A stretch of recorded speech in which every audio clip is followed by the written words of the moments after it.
Oh, well, that's fantastic. How's that? Is that better now?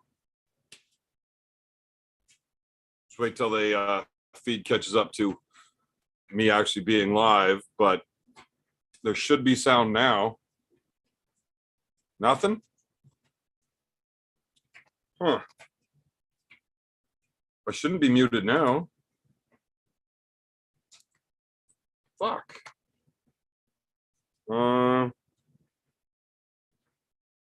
We are good now? Okay. Yeah, I had my microphone off because I'm an idiot and I don't know how to do all of this shit. So yeah. Normally I have somebody in the Zoom call with me ahead of time, so we kind of sort out any of these issues. Clearly didn't get to that this time. So I've got no idea what I went through on that opening spiel, but yeah, either way, Thursday night, sitting around bored, probably a few of you were doing the same thing. I was looking for something to do, hoping somebody was going live on YouTube tonight so I could, tune into theirs, hang out in the chat and, shoot the shit a bit. Nothing was going on. So said, fuck it. I'll hop in and I can chat with y'all. Might as well. And yeah, there was something else I went on about there, but I was muted. So I guess we'll never find out.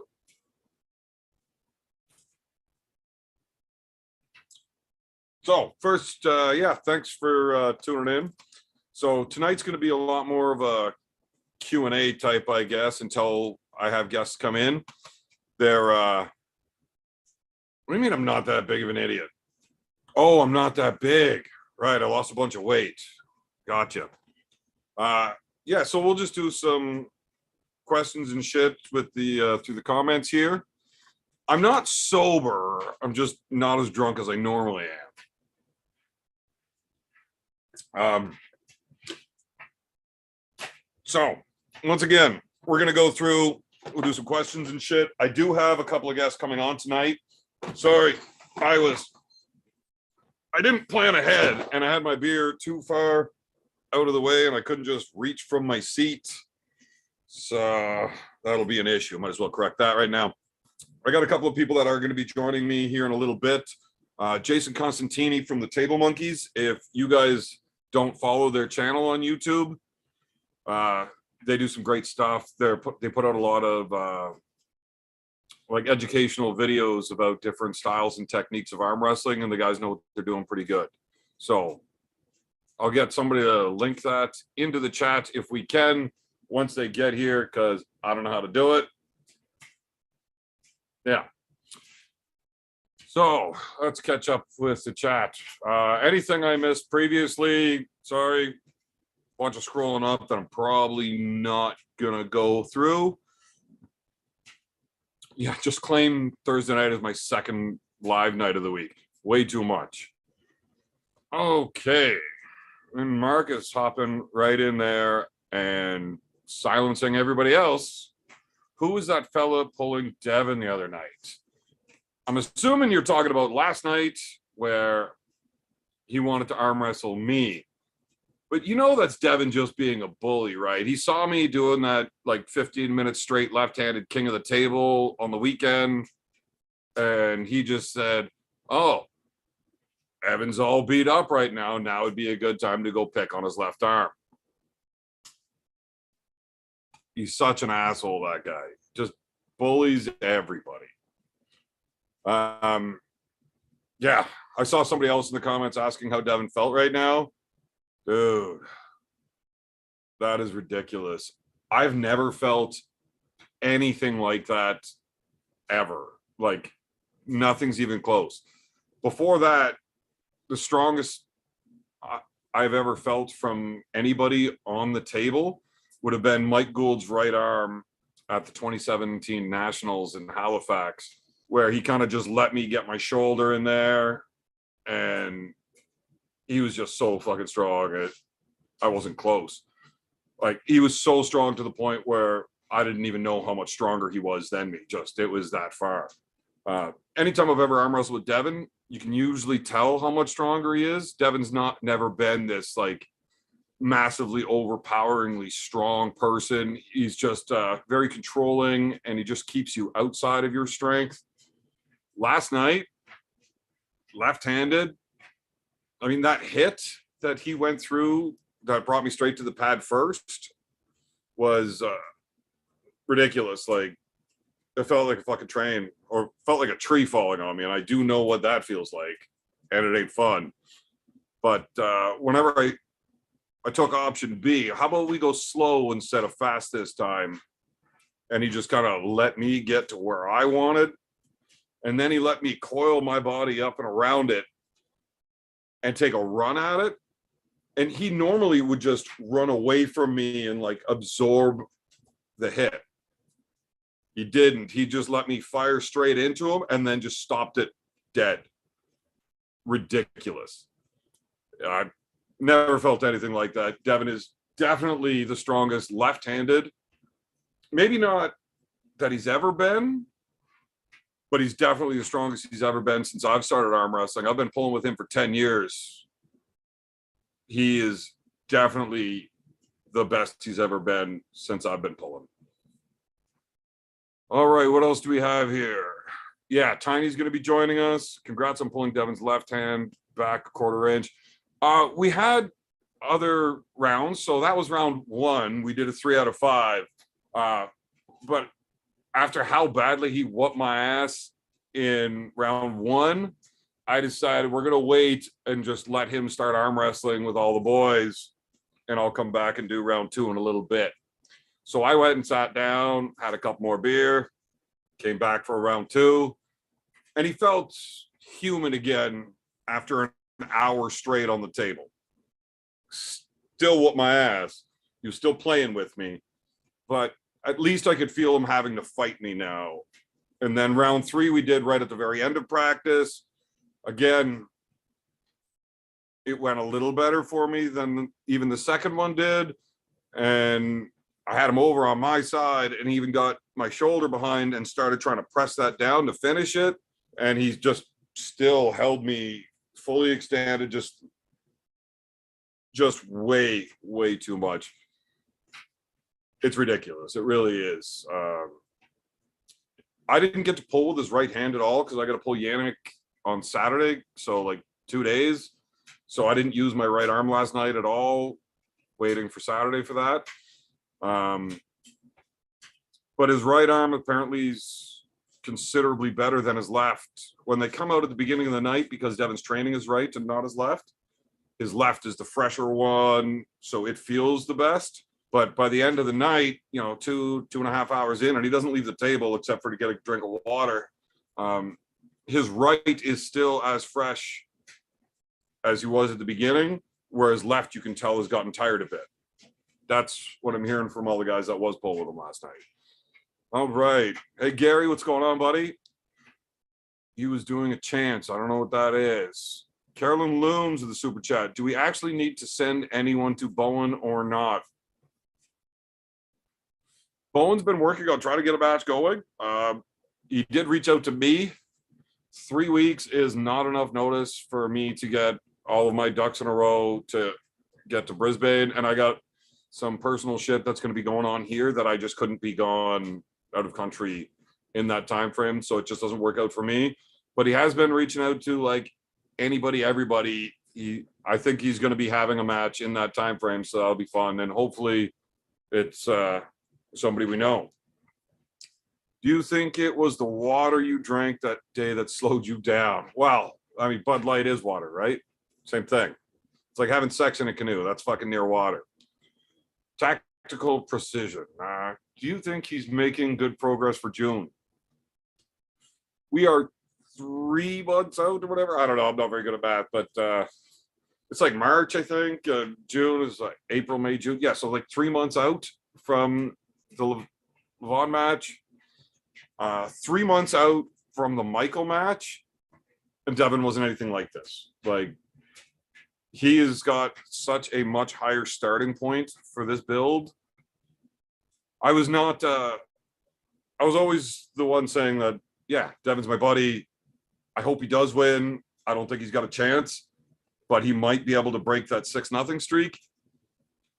if this is where he's starting from and it's just going to go up, he might be able to get it done.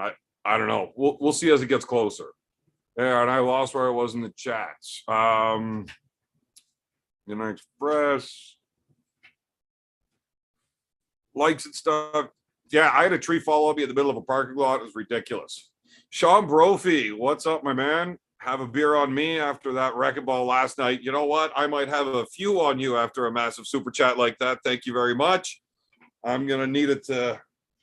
Oh, it hurt. It did hurt. Yeah, not fun. But I will be using all of these beers up on Saturday after I whoop Yannick's ass. That's going to be a fun one. I'm not sure if I'm going to be able to go live with that. I'd like to, if I can. I'm going to be at the table, so as far as me doing it myself, it'll be tough. If not, we're definitely going to have it recorded, and we'll get it out shortly thereafter. We'll get it up right away. Evan, I just made a meme video of you and Devin. Hope you like it, bro. Thanks, man. I love it when videos of me getting absolutely whooped make it big, and then like everybody reminds me, hey, isn't that you that took that serious whooping? Yeah, that was me. I have not heard from RVJ, and Rob and I are buddies. We used to talk like me, not regularly, I suppose, but semi-regularly. Even if it was outside of arm wrestling or anything, we would just like shoot the shit a couple of times, maybe once or twice a month if we could. But I haven't heard anything from Rob. I haven't heard anything from Heather. Yeah. So we'll see how that goes. Hopefully he's okay, and whatever it is that's taking him away gets sorted. I don't know what this bullshit is, but probably something to do with what I was saying before. But this is the problem with drinking and trying to do this. It is very difficult to try to tie things together. Thumbs up for the Table Monkeys team. Yeah, no, those guys are awesome. Super great dudes, too. One of the hardest times I've ever had just completely fucking with people. I love trying to break people mentally before, during, all the way up until the match is done. And then after that, I'm a nice guy to them again. But Jason was one of the toughest ones for me to do that to, because he's such a good dude, right? I like Jason. And it was tough because I was really mean to him, especially because he's a lot newer in the sport than me, and most of the guys that I end up against where I'm really pulling that shit with. But I had to really push him far before I was really able to get that switch to turn on him. I actually had to physically bump into him between rounds to get him to actually break, so to say, so that he wasn't able to focus on what he was supposed to be doing anymore. So it was good on him because I worked him hard and he wasn't breaking. Oh, speak of the devil, there he is. There was zero fight. He just annihilated you. Otherwise, you'd have filmed it. I don't know what you're talking about. What's going on, Tiny? How's it going? How you feeling? I'm just trying to catch up in the chat real quick before we get into this weekend. Yeah, no worries. I heard Jesus, I'm so bad at this, man. So bad at this. I don't even know where I was. I hit something, and now I'm not there anymore. So anything that I missed in the chat, because apparently there's a bunch, sorry.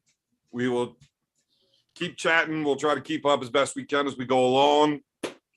Yeah, we were just talking about you and how, well, specifically the match that we had when our first one. Oh, the one actually at Pembroke? Yeah. Yeah.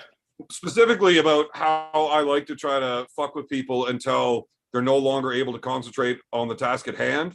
Yep. It's and how difficult it was to do to you. It is a great technique. Especially, well, for a few reasons. One, you weren't buying up a whole lot of my shit, which still wearing was impressive in its own because most people fall for it right from the beginning. It's usually pretty easy to piss somebody off. Yeah. And two, it was tough for me to do because you're such a nice guy. It wasn't as much fun as I normally have doing that to people. Well, and I remember talking to Devin about it beforehand and knowing, like, I always known, like, as long as I've been around, like, the way you deal with a bully is bully them back. You know what I mean?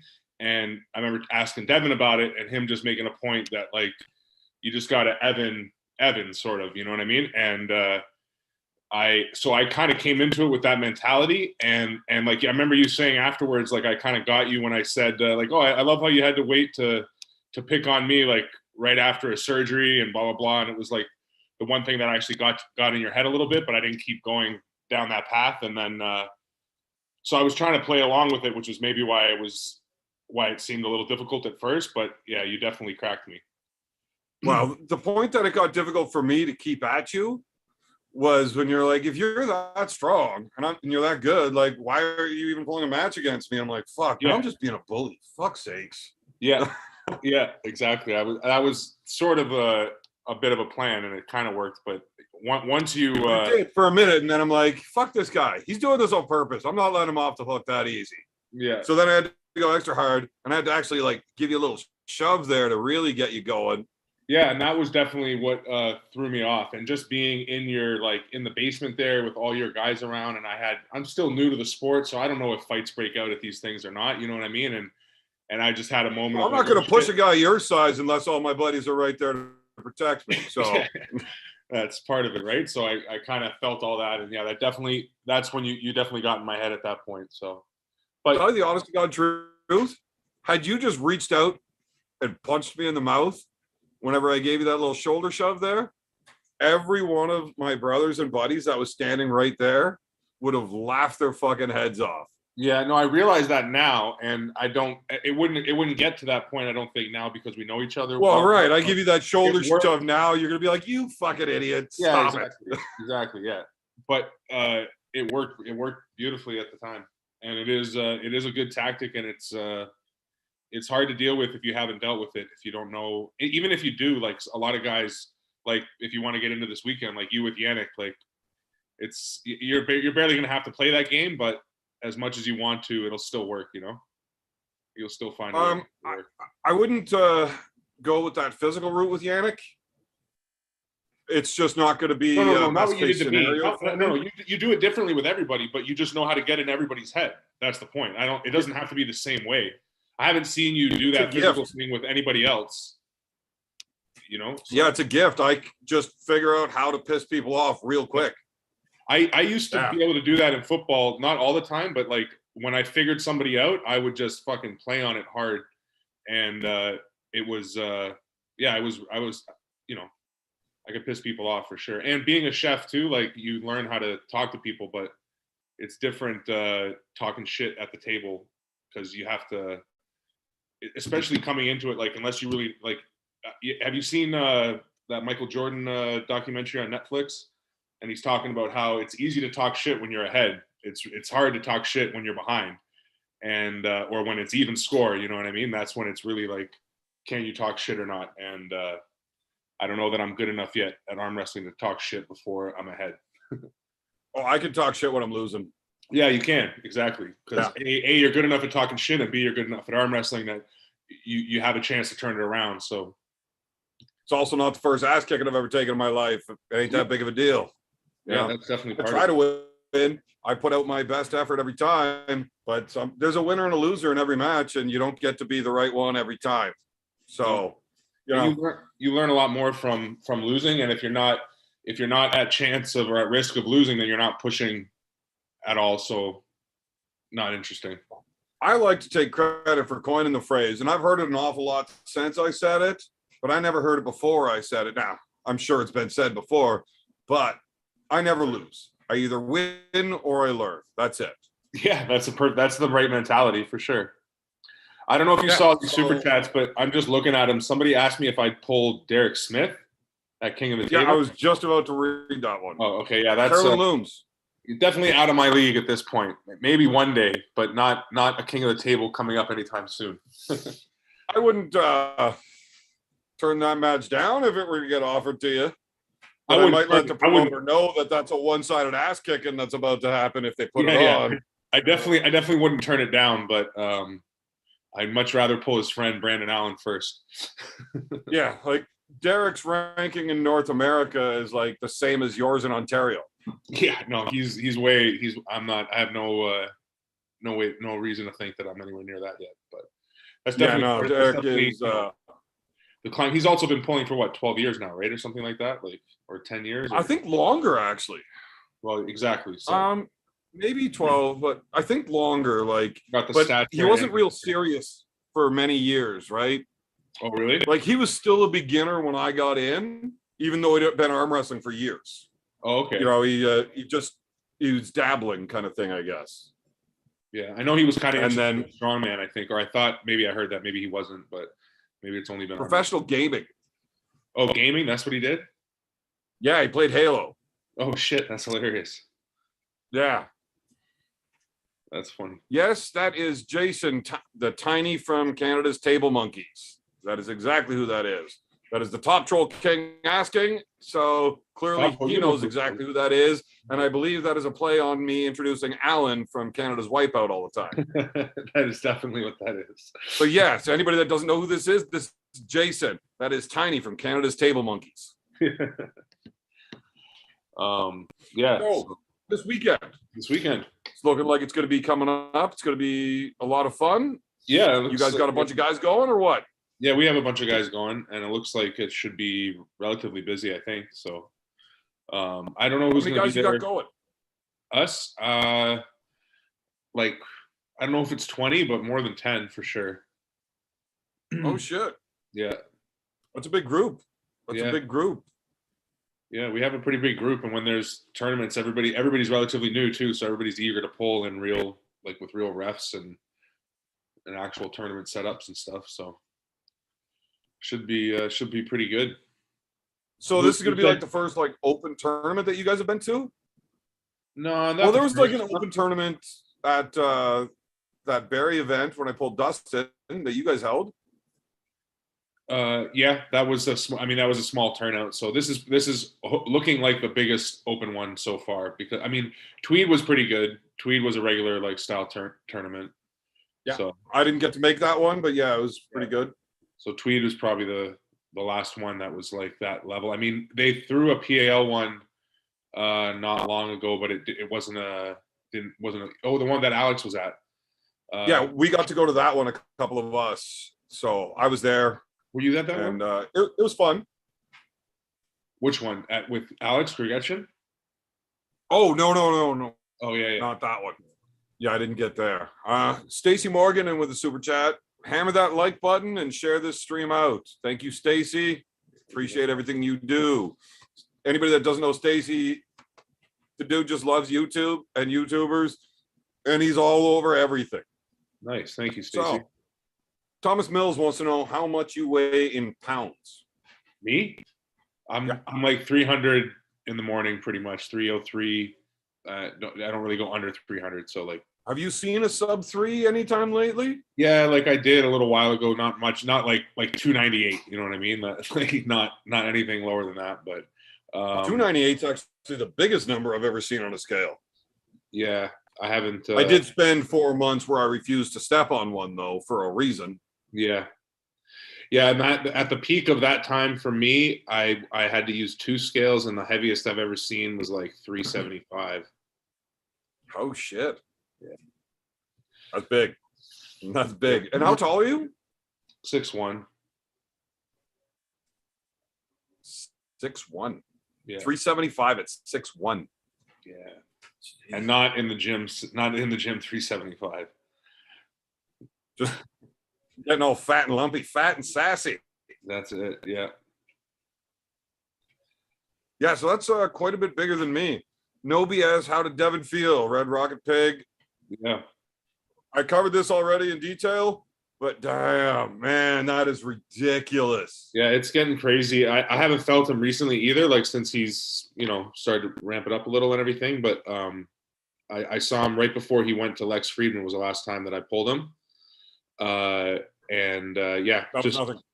No, it was nothing. Yeah, it's still though, like his right hand, like the size difference, like how much bigger his hand feels and is to deal with than just even the last time since he's been pumpking it. So I can't imagine where it's at right now. I didn't even get to feel his right arm at practice last night. Yeah, I got Yannick on the weekend, so I couldn't do much. Right? How set were you before he was like, "I'm gonna go fast. I'm gonna go fast"? Like, how much were you like not letting it go? I still thought I was going to win whenever he said, "I'm going to go fast." Yeah. Like you had a good bite on the strap. Right? I mean, I was ready to go. I thought at least it was going to slow down and I might be able to get a stop somewhere because normally that's what it looked like. Fresh, I can get a good purchase on a bunch of stuff. And he wasn't fighting me so hard in the strap. To me, it felt like I was doing okay. Yeah. But he just knew how far ahead he was and that it didn't matter. He didn't even need to. Well, you can see he doesn't lose in the setup. He doesn't fight for much, but he doesn't lose anything in the setup. Like even if you feel comfortable, he didn't actually give you anything. So it, like at least from the camera, I had plenty. Yeah, but I'm saying it doesn't look like he gave up anything in the setup, which he kind of does sometimes. So Devin never gives up anything in the setup. Not with me. He's always fighting. And I thought it was weird that he wasn't fighting. And I was like, dude, because I'm feeling pretty fucking strong right now. Yeah. And for him to be giving me all this, I thought, like, dude, if you're going to let me get here, we're going to actually have a real match. I was legitimately thinking at that point, looked in a good spot. We're going to fight good and hard right here. And then, like, my hand actually bounced full speed off the tabletop. Yeah. It was ridiculous. And then when he slowed down, he actually let me coil my whole body up and load. Yeah, and I saw it. And you just hit with everything. And you just hit a wall. Normally he would have to like run away. No, and he just absorbed some of that. He just went sideways and just clamped. Bah. Yeah. Jesus. I've never felt anything like that. It was ridiculous. That's awesome. I don't know who B the Wall is, but he said it was great to meet me. Sweet. Sweet. I don't know who that is. Do you see this big one? Name like B the Wall is, Stacy Morgan sent you. Where's the best place to support your channel, Evan? Just a super chat? I don't know what that means. I didn't hop on here live trying to make money tonight. It was just, there was nothing going on. So I figured we could get on here and there's going to be more than just me out there bored. If, you know, I watch YouTube lives all the time. And if there's nobody doing anything, I get kind of bored some nights. Figured I'd hop on here. Yeah, damn, 375. That's huge. We got another super chat here. God, it's so hard to keep up with all these chats. Connor Matthews, thank you for the super chat. Hyped to see what's next for you guys. Got to see BLM and a few super matches in this year. Big love from England. Awesome, Connor. I've got a super match against Yannick Kuyas on Saturday. And then a month later, I'm pulling against Jamie Staken. That's going to be fun to build up at that because I think Jamie's going to have some fun talking shit back to me. Yeah. So I'm going to enjoy that one. Mulvihill's got some super matches coming up. He's got Brendan Elsesser coming up at the same day I'm pulling Jamie. And then he's got Chance coming up. And at that event, I'll be pulling Chance's buddy from Sweden and Mark Harrison, who's also really, really good. And then Mulvihill's got over the summer the African, like, continental champ. I guess he's the best guy in Africa. I've seen some videos on the dude. The dude looks fucking strong. Yeah. Yes, you should pull Brandon Allen. I agree. That would be a great match. I'd love to see Tiny versus Brandon Allen. Did someone say that, or you're just saying that? Oh yeah, somebody else said that. Else did, yeah. I would. Yeah. I would love to pull Brandon. That would be awesome. See if I get a win on Ian, maybe that'll get me enough credit that I'll get a match. Oh yeah, you got Ian. When is that? Is that the same day that Mulvihill's pulling Elsesser? And you're pulling Jamie. Yeah, it's all in Colburn there. Yeah, I'm not sure. It's going to be a really big event. Now. I'm not sure if it's Colburn or Toronto. I thought it was Colburn. Yeah, I thought it was too, but now the posters all say Toronto and Taco or something. So I don't know if since things have opened up, if he's got an actual place in the city. Aren't you buddies with the guy that's running the tournament? Yeah, I just haven't talked. We haven't had a practice in a minute, and I haven't talked to him. But we only got like a few weeks here to get that sorted out. So somebody should let us know. So everybody's going to be there. I think it's. I'd hate to be in the wrong city when the event goes on. You know, everybody's going to be at PAL on Saturday, I think. So I think the plan is just we'll talk then. Might as well. We're going to be there. Marcus Thompson back in with another major super chat. Jesus, boys. Yeah.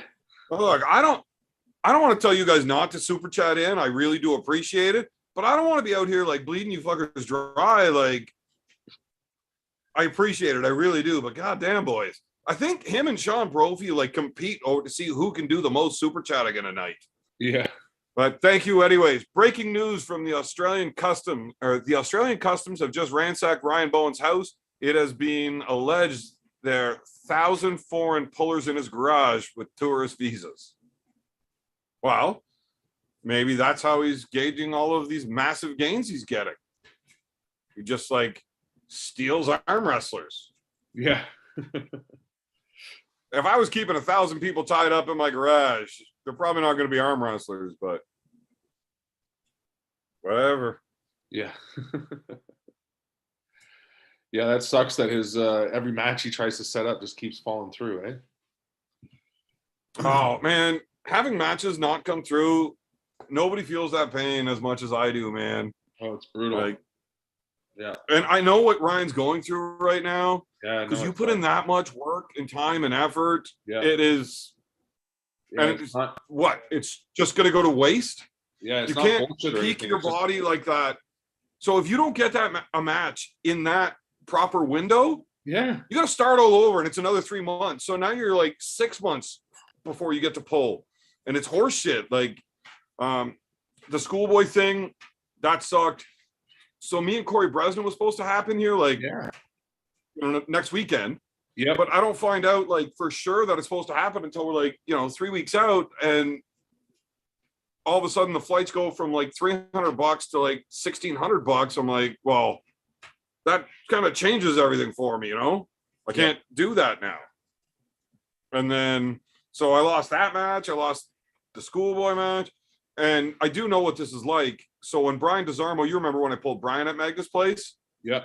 That was Brian all ready to go for Kurdecha.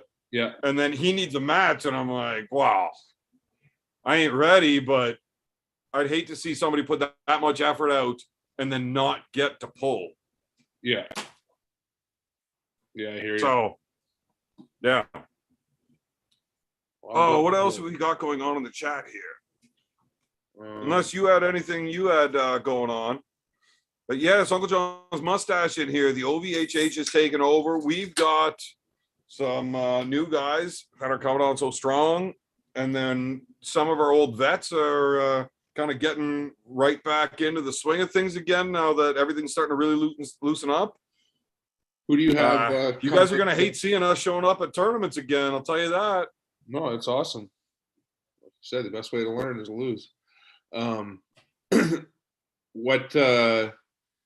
Sorry, how many guys you have coming out this weekend? This weekend we're not going to get a whole lot from us. It's just me and Oliver. What? Just one new guy? Yeah, new might not be the right word. Oh, Oliver, right? Because he did arm wrestle. Yeah, but he just has been gone for 10 years, right? Yeah. I remember now. So he's coming back to the your Pembroke thing, right? At the free for all. Yeah, you met him there. Yeah, he pulled there. Yeah. Yeah. So that was like his first time on the table in like 10 years or whatever, and he hadn't pulled in 10 years, but I don't think he pulled a whole lot back then. But the dude is just like animal strong with the powerlifting and everything else. Nice. So I'm expecting him to do pretty good. What's his weight? Yeah. He's like 200-ish, right? 210, maybe? Yeah. Around there. I think the weight class is 209 there. Yeah.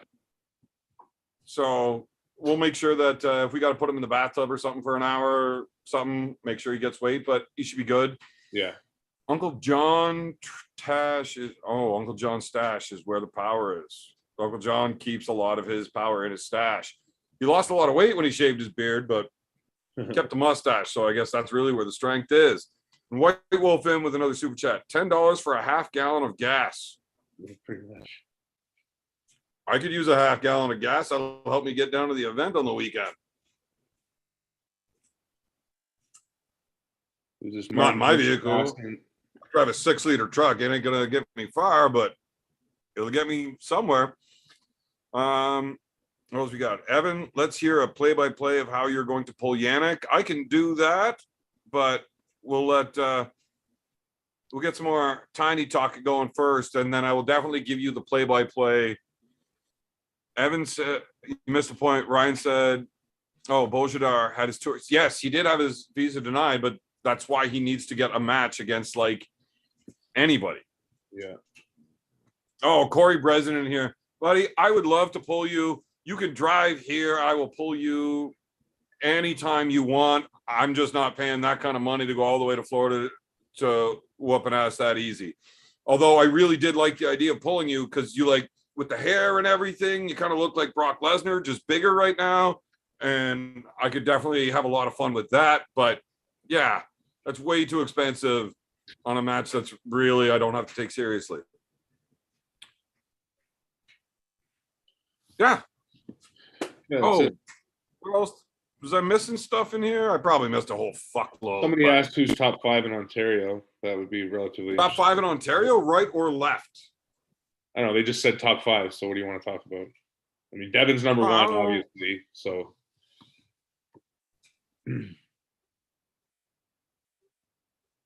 Well, I mean, don't you do the rankings? I don't know. I thought you did. Oh, fuck. Well, who is top 5? Well, who do you got? Put your 5 in. I'll put mine 5 in. Well, what are we talking? This is open weight, right hand question. So open right hand. Yeah. Well, open weight makes it a lot more fun. Right. Yeah. Yeah. Who you got? Well, Devin's obviously number. Do we want to count Devin, or we just? Yeah. Like, well, I mean, Devin's number 1. Sure. Yeah. I mean, that's going to go on both lists. Yeah. Exactly. So. Who's number 2? Right-handed.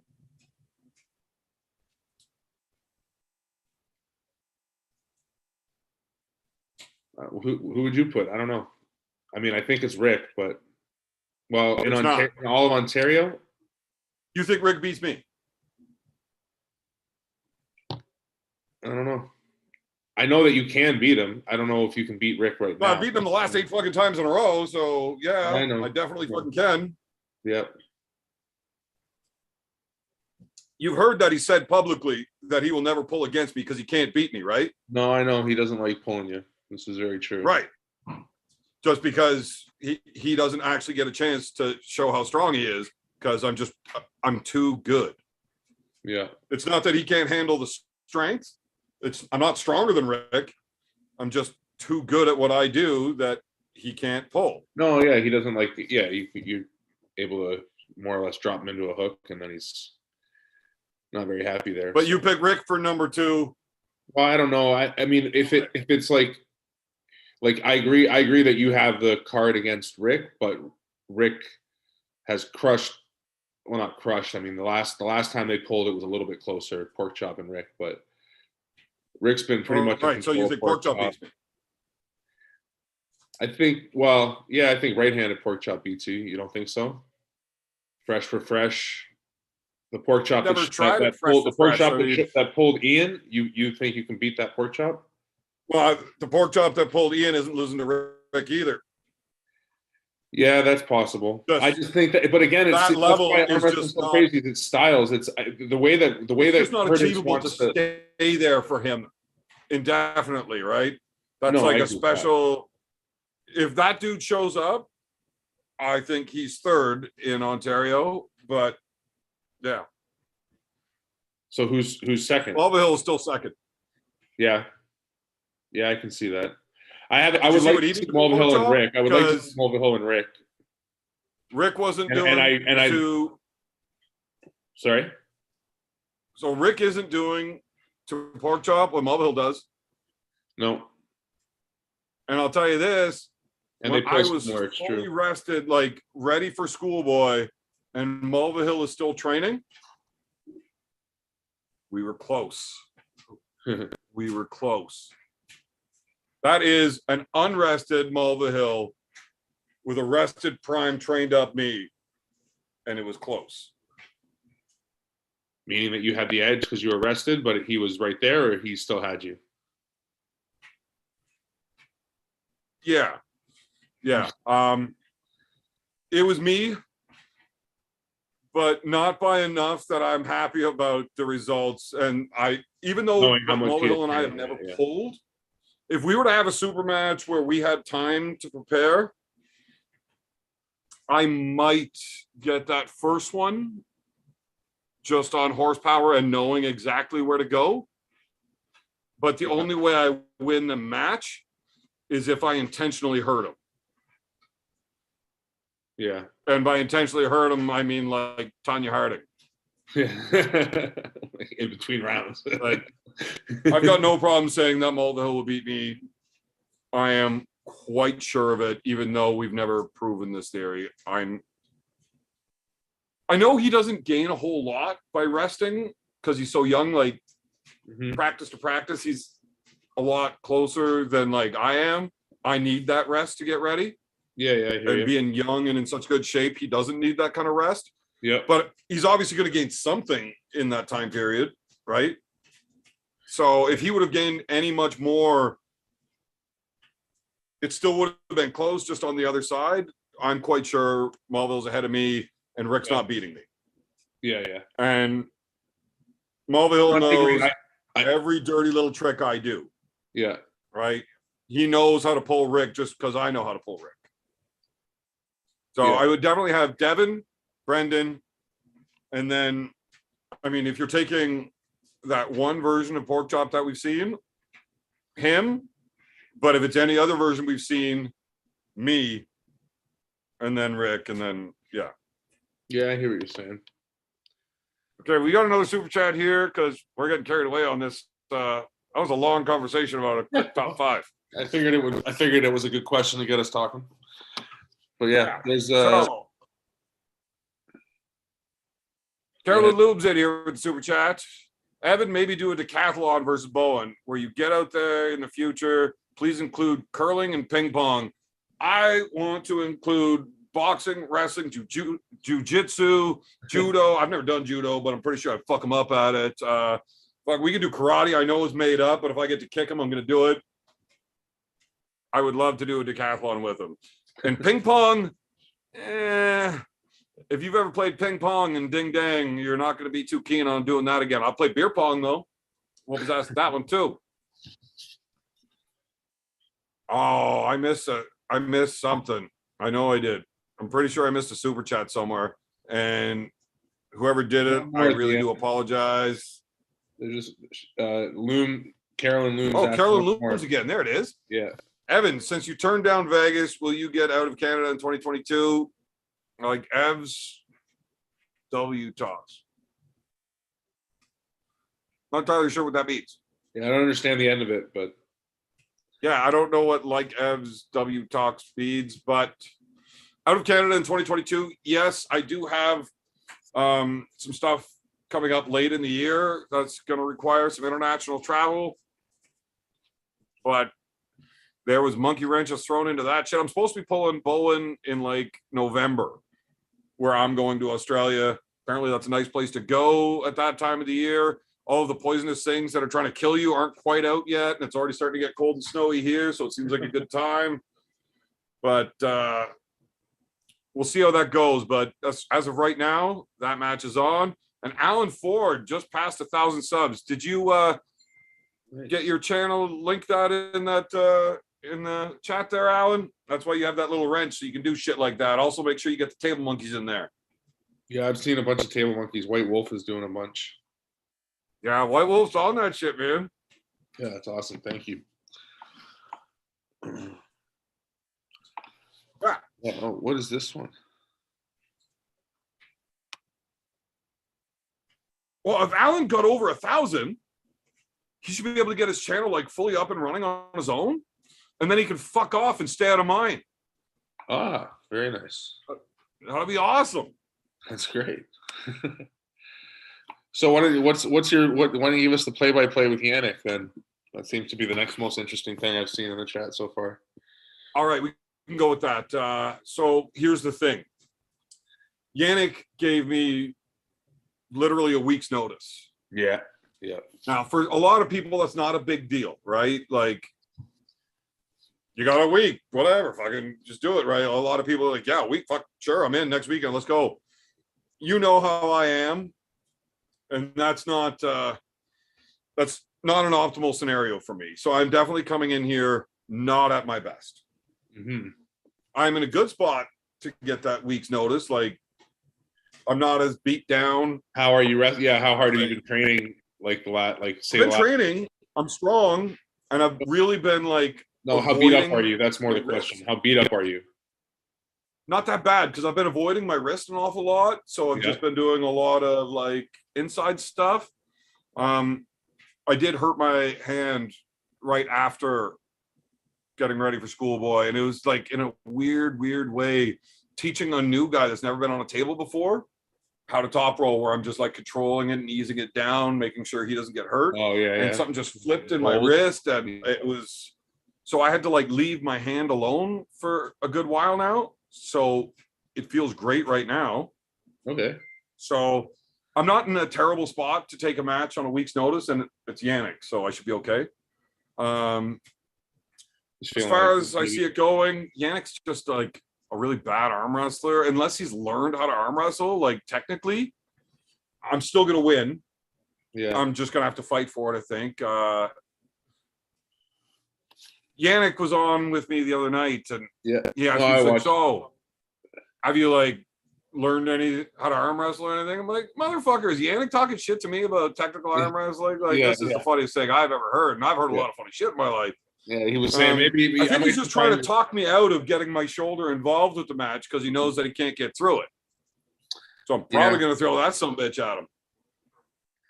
Yeah, no, that's what I expect, right? Is if you can get around that hand and then get inside there, it's usually a pretty good answer. So yeah, I'd imagine it's going to look an awful lot like the super match I had with Yannick in 2016 down in Peterborough. I've seen that one. You can find that. I don't know if any of the mods can find that real quick to link that match in here. If anybody wants to see that, I think it's on the Arm Melter page. But if you just type in Evan versus Yannick, it'll come up. So I did win 3-0 right and left, but right-handed. I threw my shoulder onto it. Now, I wasn't as good at getting my shoulder all the way over as I am now. Yeah. But I was still pretty strong in there. And when I get over, he was just too strong, and he was pulling me out of it, but he couldn't keep his elbow on the pad. So I won round 1 on fouls when he was stronger than me. And then rounds 2 and 3 became much, much easier because the guy's got a gas tank like a fucking Tesla. Yeah. All right, super chats again. Carolyn Looms, Alan, who are the first top 3 guests on your YouTube channel? Carolyn, that's probably not going to get answered because Alan's not on the show, but he might type it in because Alan likes to hijack anything for himself. Yeah, and the Eddie 93 retracted a message on the super chat, which makes me really curious on why is it not there. I'll start guessing what it could be about. Yeah, I want to know. Okay, so I got to take a piss. All right. Which means you got to do some work. Here? All right, then I'll... Right. So, what do you want to do? You and Alex are both competing this weekend? What's that? Yeah. You and Alex are both competing this weekend? Yep. So, while I go pee, why don't you... I'm still going to be able to hear you. Okay. But why don't you go ahead and give us your predictions for how you two do at this event on the weekend. Tournaments are hard because you don't know who's going to show up, but doesn't matter. Yeah, but game plans are game plans. So, well, yeah, it's not a super match, but you can still figure out what your hopes and expectations are. Well, I'm hoping that there's that somebody decent is in the tournament, obviously, so I have a decent challenge for the day because I'm feeling pretty ready for it. And yeah, it's I think tournaments I approach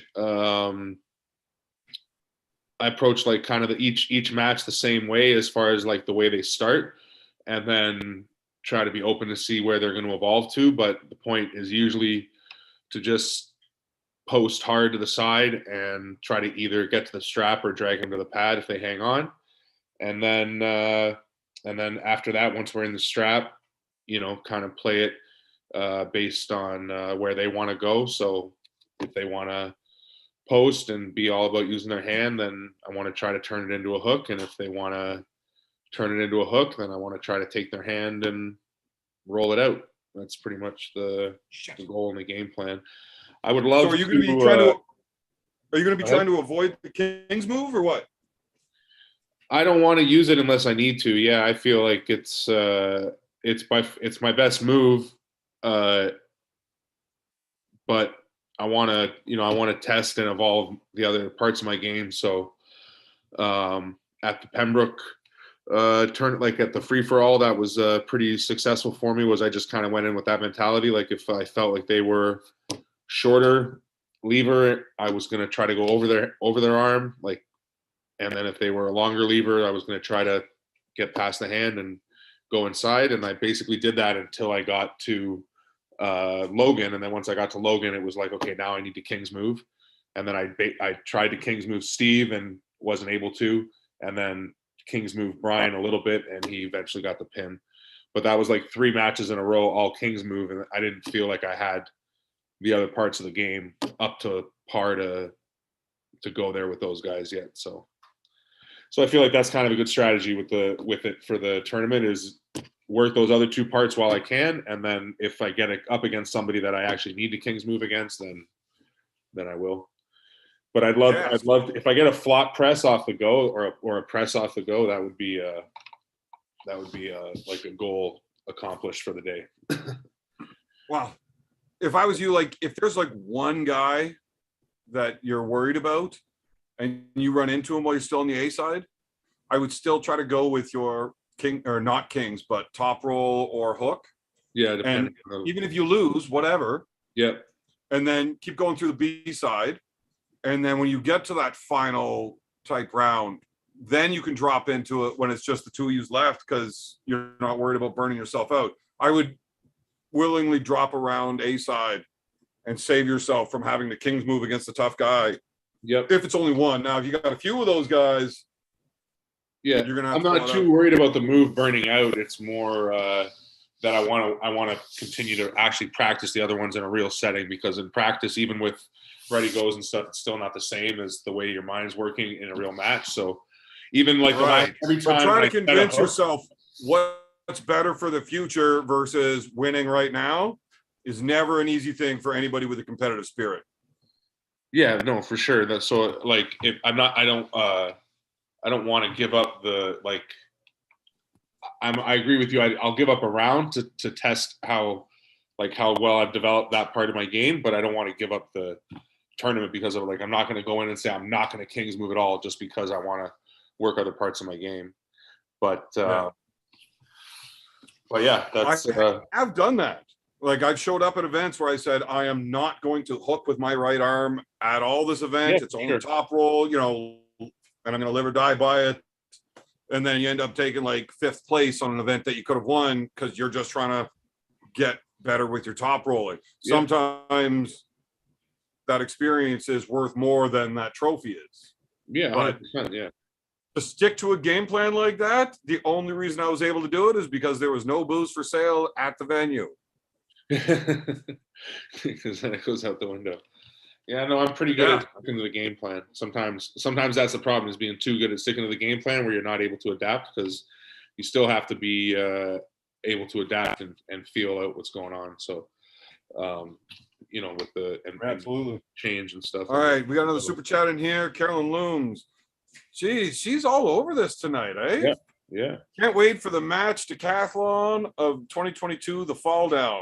Evan versus Bowen. P.S. Evan, please don't get a tourist visa and kick his ass. I don't know what a tourist visa is, but I would love to kick his ass at absolutely anything I get the chance to. And oh, you can hear me peeing? This is a fantastic microphone, huh?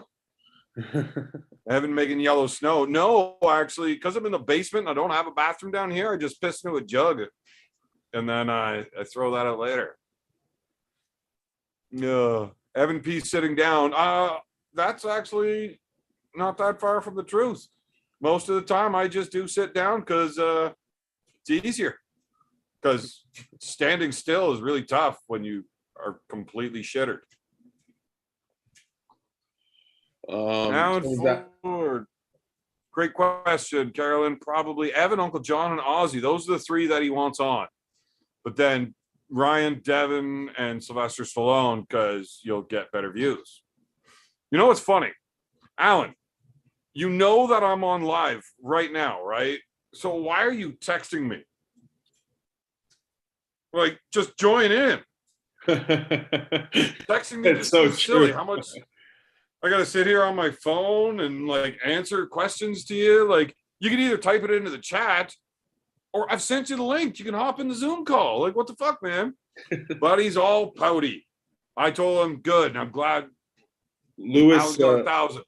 We can get him the fuck off my channel now. He messaged me. Is that how you really feel, man? Like, I didn't know it was beautiful.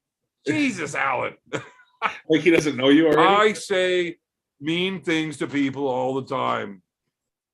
Alan doesn't know I'm kidding sometimes still, which is weird because Lewis is asking if you're pulling the tournament after. There is a good chance that I will, and it's a terrible idea. Yeah, it is. But are they going to do the super matches before the tournament? That's how they're going to do it? I would hope so, because I know Yannick wants to pull the tournament. He wants to pull the tournament too after the super match? Yeah. Oh, great. I did promise him I'd be nice to him and not completely drain him. I'll just beat him if I can. Okay. That's nice to hear. Right-handed pulling the tournament. I can't see it going well for me after a super match. Yeah. And left-handed pulling the tournament after that Devin incident. This thing ain't feeling great. Plus, on my birthday, did you see the video where I had to deal with my drunk ass cousin? Yeah. That was a nice rear naked quickly applied. Wow, it's the easiest way to deal with a drunken, disorderly it's giant human being. Yeah. You see it, I didn't even notice. But if you watch it and like slow it down, when the dude pushes me back into the wall when I let him go, he punches me in the gut. I didn't even know until I saw the video. What an asshole. I don't feel bad for choking him now. No, you shouldn't. It's better than punching back. Later on in that night, I was arm wrestling with my youngest brother. And my left arm was feeling really good. His not so much. So I laid down in a full King's move and just let him press on it. And then I tried to roll my shoulder over to really hit that pronation. Yeah. And as I did it, there was this loud pop out of my elbow. Yeah. And my whole arm went numb. I couldn't close my bottom three fingers. There was nothing, just tingly, and they wouldn't move. And I couldn't, my elbow was just like swollen. There was no opening or closing. And to this day, when I lay down at night, my elbow just locks up, and both opening and closing just sucked. But it does not bother me at all while arm wrestling. Yep. But all day life sucks. Repulsive gravity, yes, Devin did take my jerky. So I brought 2 bags of jerky with me to the practice, and I put a big bag of it out for everybody just to munch on. That got smashed real quick because I make some tasty fucking jerky. Nice. And then I had another bag, which I made sure to get ready just for Devin. That was really spicy. Nice. And I don't think Devin even tried it. I gave him the bag of jerky, but he just kind of left it sitting out. And Pork Chop sat there sitting there eating the jerky and just sweating. So fuck, it's hot, but if I stop eating, it gets hotter, so I got to keep going. So I don't think Devin even got to try it. That's hilarious. Yeah. There's, I've been working the last White 10 Wolf days. found So your match there, 2016. what's that? I said White Wolf found your match there, 2016. It's in the chat. Oh, you posted it? Sweet. Yeah, Yeah, so that's how. I don't know how to. Oh, wait. Can I? I think you can. Oh, I don't know how to do it. I couldn't coach you through it, but there is a way to do it. I know if Uncle John was here, you'd be able to do it. Yeah. So Victor, I don't what's know. Victor saying? Hold on. Victor, you know Victor Belov? You remember Victor Belov? Yeah. Yeah, he's in the chat. I just want to read what he said here. He's So asking how to set an offensive hook and secure the position. Oh yes, yes. So if I was able to figure out how to play this video, God, yeah, I don't know how to figure this out. But if I could figure it out, you'd be able to I show could play right the video and kind of get two birds stoned at once here. So Victor was calling me asking about this because he wants to really start working on his hook, and his problem isn't with hooking; it's about getting that hook set. Yeah, let's talk this because that's definitely my biggest issue too. Like, you know what, I was actually when we were just talking, just real quick, just because this will be like start maybe the conversation of one of the issues with it, especially because I know Victor's much more of a top roller like I am too, because he's got a really, really awesome hand. Even the last couple times that I've watched the tournaments, when I watch myself going back, like I go to set the hook with my hand, but I still like drop my shoulder back as if I'm like getting back, like trying to get back pressure. Do you know what I mean? I'm still bringing my shoulder backwards as opposed to bringing it forward across the table. I mean, sometimes I can get it to come forward and across, but so many times I like set my hand but drop my shoulder back. So coming back with your shoulder in a hook isn't wrong either. There's more ways to skin a cat than one, right? As far as the coming back, you're going to be using a lot more dragging in your hook, and it's going to be a lot more bicep driven, where you need to keep this containment in, as well as getting, your supination, your wrist flexion, and all of it, and then just drag it back, right? Right. It's a great move. I wouldn't do that one without the straps. I lack the hand for that one. Yep. If you're looking to do that, though, obviously I would go with straps. And again, that's going to be a lot more of a basic hook set, like what you see is what you get kind of thing. Turn your hand in as hard as you can, cup it in as hard as you can, and just drag that whole son of a bitch over your way. Yeah. And then I just try to do it all at one time. That's not going to be your technical hook set. That's like powering through. No, that's like you power your way into into wrong with that. If that's playing to your strengths, if that's what you're good at. Yeah. Or if you're able to do it. I can't do it that way. Well, I can, just not against somebody strong. So exactly. For me, I like to use a lot more. Some people would call it more of like a technical hook, where it's not so much strength as it is precision. And I'll use a lot of my skeletal structure for blocking. So when I'm trying to set up with this, generally not being the stronger guy in the competition, in the setup, I'm not really concerned with getting a lot of purchase with my lower fingers on the back of their hand. I'm not trying to use my hand to force a hook. So I will leave space between here and their hand. Yeah. And I will try to get my wrist pushed up against their wrist as much as I can in that setup. Yeah. And then from there, as long as I can keep pressure here, because when that ref tells you don't move, if you move your hand back or you start carving, the ref is going to see this. He's going to call you. But if you just load a little bit more side pressure and that hand just moves a quarter of an inch this way, it can really throw off your opponent's hit, or he has to match you a little bit, and you can really, really start loading it up now, which is going to make it a lot easier. So either he's going to give it up or he's going to match you, and both things are good for you.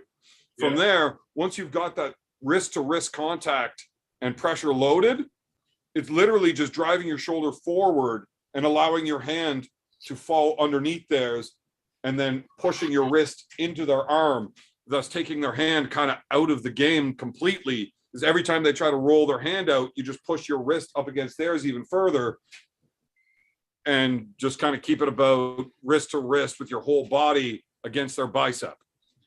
Yeah. That's how I would go for setting my hook whenever I'm having a hard time dealing with their hand. Okay, so now if someone like like the way Rick or Brendan set up with that low hand, where they're like, if you push to the side, they're gonna kind of like your wrist pressure is going this way, and then their wrist is trying to go over it. Right. So again, I just drop lower because I'm not trying to turn their hand over. When they drop into that low hand top roll, I say, fine, I'll just drop it down a little lower and I'll still shove this wrist. So what you mean so is when they come down, like set up, you're just going to grab them a little lower? Is that what you mean? No, I'm not grabbing them at all. Yeah, okay, that's true. Like you're floating, right? And you're just right. Like, so like my hand is. No, I know what you mean. Yeah, I know what you mean. I understand that part. So I'm not concerned with that low hand because it's going to be about my wrist driving onto the top of their forearm into the wrist and just putting my body behind it. It's I'm not worried about their hand positioning at all at that point. So their low hand doesn't stop me. That's why I'm able to get Rick into that hook with my shoulder in front of it every time, because his dropping to a low hand doesn't help him avoid my hand because I'm not trying to fight him over. Yeah, which is really what the low hand is great at, is if someone's trying to do that drag and pull you in hook, and then you roll up into it with their wrist, then they're like trying to grab onto this part of your wrist, and that's what gets into their fingers. That's what you're saying, right? Like the way that's why it works against Curtis, because Curtis wants to go rah, and just pull you right in. He doesn't come forward and try to like block you with his body. He'll do that once he pulls you in, then he'll block you with his body. But to get there, he wants to just power you in. Correct? Which is why Rick has a bit of an advantage, because the way he wants to top roll, and Brendan too, the way he does his top roll plays into that really well. Yeah, so because they do it that way, it's hard for Curtis. Yeah. So with Curtis, I wouldn't be trying to set my hook in that push pass and give up any leverage like that. I'm also going to use a top, like a low hand, and let him kind of suck it in. And my objective with him is just going to be to bring it to my side to let him hook. And then I've got more of a defensive hook. Yeah. Yeah, right. That makes sense. Yeah, apparently there's some when Curtis starts to drag down on you like this, if you get good position, he's going to start to open up that way. And then as soon as he comes back to get more, you're just going to get tighter and then match better for you. Right. Now, because of these things, though, Curtis is also a lot tougher of a stylistic matchup for me. Yeah, for sure. Because that's a lot of horsepower to stop. You got to get a lot of fucking position. Right. I'm not going to be able to get his hand out of there. It's going to go hook one way or another. Yep. So now I'm going to have to deal with every single bit of them, which is tough. And those guys don't. Yeah. Yeah. Apparently there's some type of problem with super chats or something. And I don't know. Sorry, guys. Marcus Thompson said something. What the fuck up, super chat? I don't know. An issue on a super chat fail. Did I miss something or? I had a window up where I was looking to see all the chats. Evan, Devin. I don't know. Carolyn Loops is in with another super chat while you're looking for me, though. Evan, apart from Devin, you and Matt and Espy, will we see anyone of the other 5 known Canadian arm wrestlers internationally competing in 2022? Which 5 are internationally known? Me, Devin, Matt, Ryan, Mulvihill. That's 5. Who else is? Well, I mean, Carnegie's internationally known. Ford is. Rick should be. If Mike's coming back, he's going to be pulling against some international stuff there. I think Rick's pulling against Kerdeka. So, wow. Yeah. That's a tough one. Yep. Oh, is Mike Bowden in here asking Siri nonsense questions again? I hate my fucking non-existent iPhone. Victor said thank you. Yeah, I hope I answered his question. Yeah. But it would have been nice if I was able to bring that up, like show the video. What do you do when you're like with elbow on the table? Like if they really retreat a lot, like they're coming back hard, so they're running and you're trying to get that contact there. It's because you've got that side connection before the go that the retreat doesn't work as well. That's basically it. As they start retreating, yeah, they've got to force a big movement where my wrist just falls onto them with shoulder coming straight down onto it. So if you try to retreat really hard, you're probably going to be separating your own bicep, or you're strong enough where it doesn't really matter what I'm going to do. You were just going to kill me anyways. But generally, their bicep is going to fail when it's trying to compete against my weight. You're pushing your shoulder down as you're coming forward. But a lot of that has to do with the fact that you've got that pressure on their wrist before the go in the setup, that you're able to get that contact right away, like as they pull back, right? Yeah. Some people, two super chats just came in at the same time. That's kind of funky. But yes, generally your bicep's going to fail because I'm putting my body right onto it before. By the time you start getting back, I'm already onto your bicep. So White Wolf, testing 1, 2, 3 table monkeys, like and sub for a chance to win free 2022 Stingray. Not a very good chance to win it, but there is a chance. Yeah, sure. Marcus Thompson, Evan rocks up to the Aussie immigration desk and they will ask him to blow into a bag. Drunken visa accepted. Have a nice holiday, mate. Blowing a bag at a customs. Well, that doesn't sound like they're going to let me out anywhere. What? I really do hope that all works out because I really, really want to whoop Ryan's ass in absolutely anything. All right, yeah, super chats do seem to be working. Again. What'd you say? Said super chats seem to be working. Are you not hearing me well? No, I did. We just talked at the same time. So, well, I got this thing kind of sits in front of my speaker. I don't know if you can tell. It's a little sandstone bust. Nice. It's pretty hot. Those are. Yeah. The wife's into crystals and all the stones and everything like that, and she bought me a sandstone set of boobies. It's one you'll keep around. Yeah. Why would I throw that out? Yeah. I don't collect a whole lot of rocks, but I like that one. It was shaped really nicely. It reminds me of that Robin Hood Men in Tights. Yeah. That when Blinken. Yeah, Blinken. Yeah. I had to take a second to fully remember. I love that movie. I love that movie.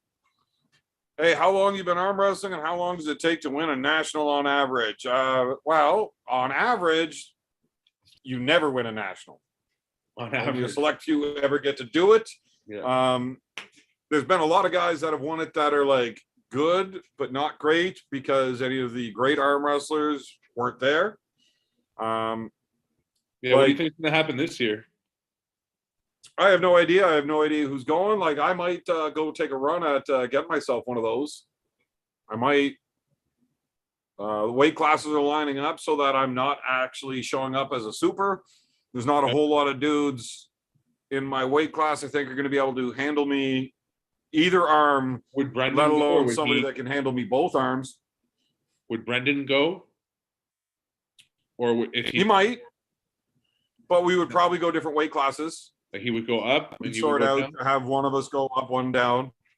Yeah. And I mean, you got 2 days to weigh in and stuff, like almost 3. So I could cut a good chunk of weight. I could get down to like 210 by then if I want, easy. Yeah, if you're already walking at 240 with 2 days to rehydrate. Yeah, well, I just don't want to run into Bolzen at 210. On left arm?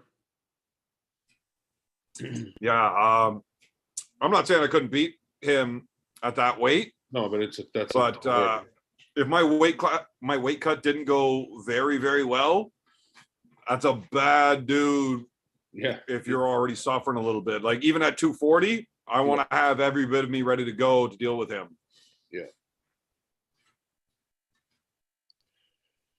That's interesting. Yeah, that's basically my like after Ian, that'll be my kind of focal point going to nationals. So Yeah, well, there's a few people. Somebody asked about Canadians going to the Canada versus US for the PAL in Vegas. There's a few Canadians going on. Most of them are coming from out west, but Espy's going, Mask is going. There was several of them. That one's coming up, right? Or when is That's that? next weekend. That's when I was supposed to pull Corey at. Yeah. Okay, yeah. Which really sucks. Yeah. Could either of you guys roll with Matt Mask and a match? Left-handed. Left-handed, I think I could fuck with Matt. Now, when his left arm shows up for real, it's good. It really is. But that's not often, and you can never count on it. I would say the majority of the time I would win that, but every once in a while his left arm is just firing real well, and that'd be a problem. Left-handed right now in Canada, my rankings would be Devin, Ryan, me. The left is feeling really good. My left's feeling really good right now. Awesome. I can't think of anybody else that would beat me left-handed. Nice. Mike, if he was in shape, but I don't think he's in that kind of shape right now. Yeah. Well, I know he's not in that kind of shape right now. You gave us 3 weeks to rest both, and I'm going to walk away with that one. Yeah. But you give him 3 months to get ready for that, and a reason that he wants to win it. Different story. Like, becomes a bad dude real quick. Yeah, it's a different story. Yeah. Yep. Shotgun. Oh, geez. I gotta grab something. I mean, I could. I don't really want to start shotgunning tonight, though. That's not that night, is it? What's that? I said it's not the beer night. It's not Tuesday night when you get all smashed. Yeah, well, I mean, we're just really close to an event. That's my dryer, not my smoke detector. I did change the batteries on that because you guys complained so much. How is BLM left? He's really good. He really is. Just rested up. I've got too much horsepower left-handed. He matches me almost everywhere. And then once we hit like that fourth stage, I've just got too much in that last one. Your video says call in. Yeah. By call in, I mean, message me on Facebook and I will send you the link if anybody wants in here with us. Because I don't know how to like actually just put it there. I don't know how to do it. So anybody that wants to join us on the call, go ahead and shoot me a message on Facebook and I can send you the link and you can hop in with us. But yeah. Prudnick might be, oh, geez, that's right. Matt Mask had his match against, was it Tobias Sprong? He was supposed to be Prudnick. Right. Yeah. That's good. Let's talk about that. That's an interesting match. What's your call? That's crazy. I was actually standing right there when Devin found out about it and he called Engen like, what in the fuck, man? Yeah. Like, why would you do that? Like, Engen stacks the deck for the East every time. He does not want close matches. He wants East to win. Yeah, pretty clearly. Yeah. I mean, not clearly, but yeah, for the most part. If you know, you can tell, I think. That's a tough match for Matt, I think, no? Like, yeah. It's a tough match. Well, here's the thing with Prudnick, though. Prudnick, now with me being such a Hook fan, yeah, and especially on the set of the Hook, yeah, I watch a lot of Prudnick. Because he is brilliant, so good at that, so good at it. So good, brilliant, yeah, yeah. And I feel like, how tall is he? Isn't Prudnick like 6'2"-ish? Like he's tall enough that I know he was he's not lighter that weight. Big. Here's the thing. Matt Mask is damn near impossible to set a hook on. Yeah, I know. I'm also very, very good at setting a hook. But yeah, Matt's hand is so thick and his wrist is so long that even doing what I do to just bypass the hand and get right onto the arm, his wrist is so fucking long that I still end up on his hand anyways, which is ridiculous. Yeah. So, I don't know if Prudnick's going to be able to get it into a hook. If Matt was looking for like a top 5 guy in the world, that's kind of the match I would be looking for him. Yeah.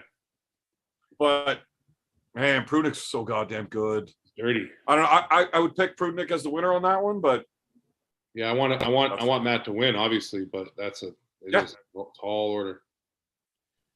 Tall order. He looked so good against and wasn't Tobias, sorry, he looked so good. Say that again. Artem Morozov. Yeah. Prudnick did, right? Yeah, ridiculous. Tobias, the guy that he was supposed to pull, isn't he a top roll guy? More or less, yeah. Yeah, so that's also like a total stylistic change. Like his training is probably, I mean, it probably doesn't change too much for Matt, but top rolling's the better way to beat Matt dealing with his hand. Because trying to hook that guy is like fucking ridiculous. Yeah. So maybe it's a better stylistic match, but against a way tougher opponent. Yeah.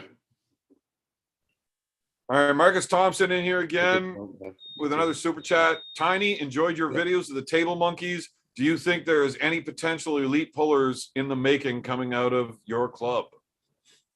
We're working on it. I mean, I think that the Georgian is definitely our highest potential. I think you just need to get a good coach in there, and you could definitely get some good stuff happening. Yeah, I mean that is definitely part of it. We haven't had anybody other, like we're an extremely young club. You know what I mean? The best coaching that we get is when I try to travel out as much as possible and pull with guys like you and Bolzan and. Well, I think you're doing a great job of coaching those guys, though. Like you're learning your shit quick. You put out a lot of videos that are, the majority is like bang on.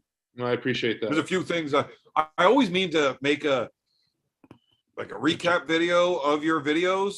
Yeah. It's just I really suck at actually being good at things, like proactive and actually doing anything that I want to do.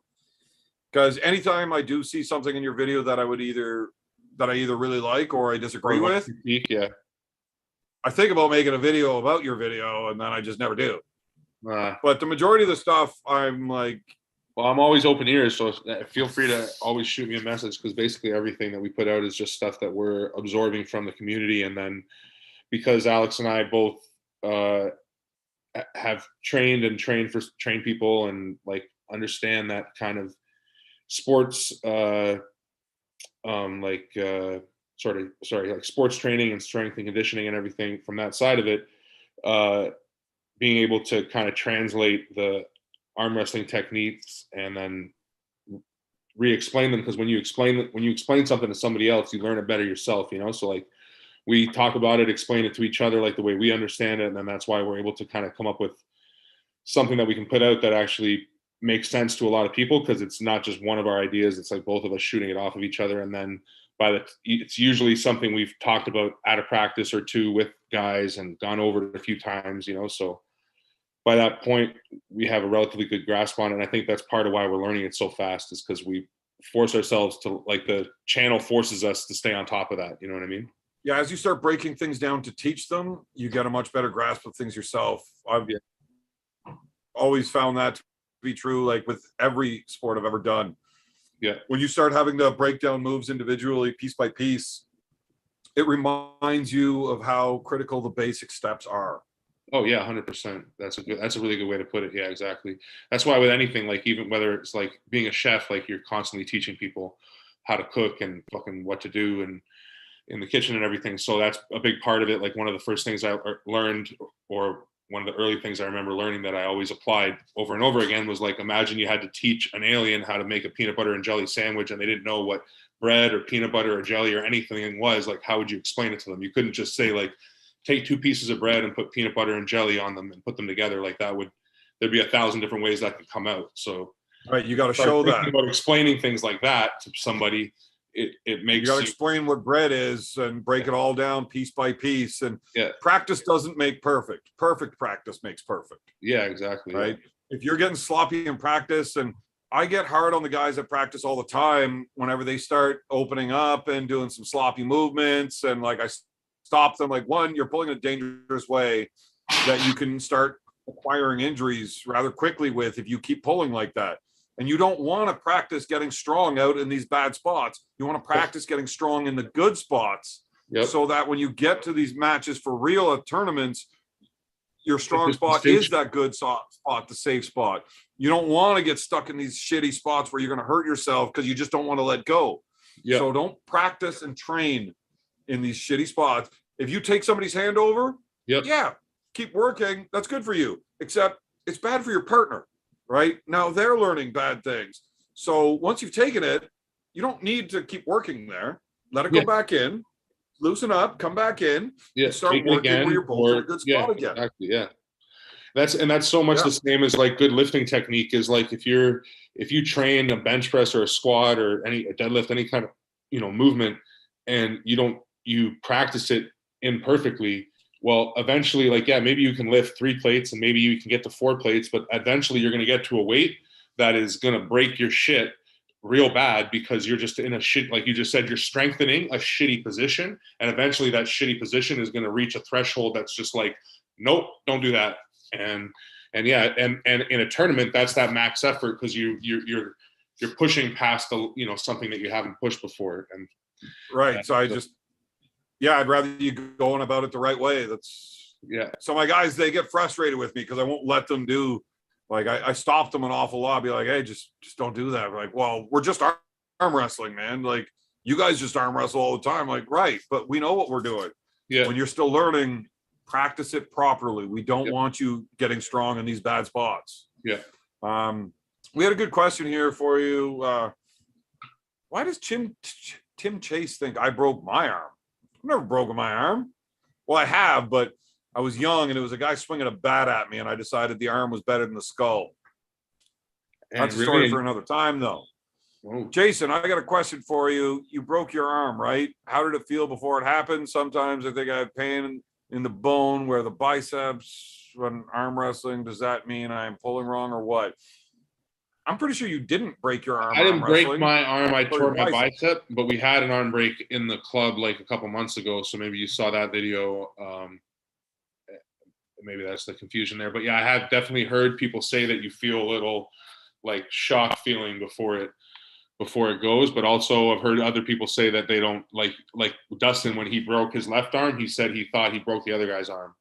And then he looked and he was like, oh shit, no, that was my arm. It was like, fuck. I had an issue like that. I was pulling Mike Gould down in Orangeville, and as the match started going, and I turned into a hook, and that guy is just so fucking strong. And I was not rested up for this event. Like, I was literally at practice for 3 hours the night before. I was just down there to coach. It was Mulvihill's first Super Bowl. Oh, I remember you telling me. Yeah, I remember hearing this story. And I got there, and as soon as it got into that hook, I just felt electricity shooting through my arm, and I just let it go. I'm like, I don't know what the fuck that was. Maybe that was a signal that my arm was about to break. I don't know, but it was weird as shit. Yeah, that's what I heard. John Milne said that happened to him in a match once, and saying he let it go right away. And then he said it was scary. Like, I just didn't know what the fuck did that. Carolyn Looms in with another super chat. Evan, do you think Bowen's back room is big enough or too cramped to pull? And will you wear shorts so you don't overheat? Depends on what the weather's like. I won't be wearing the bear pants, I'll tell you that.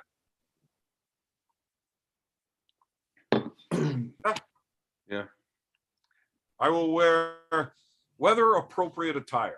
So wait, you do have a rematch is 100% scheduled, you and Bowen? It was.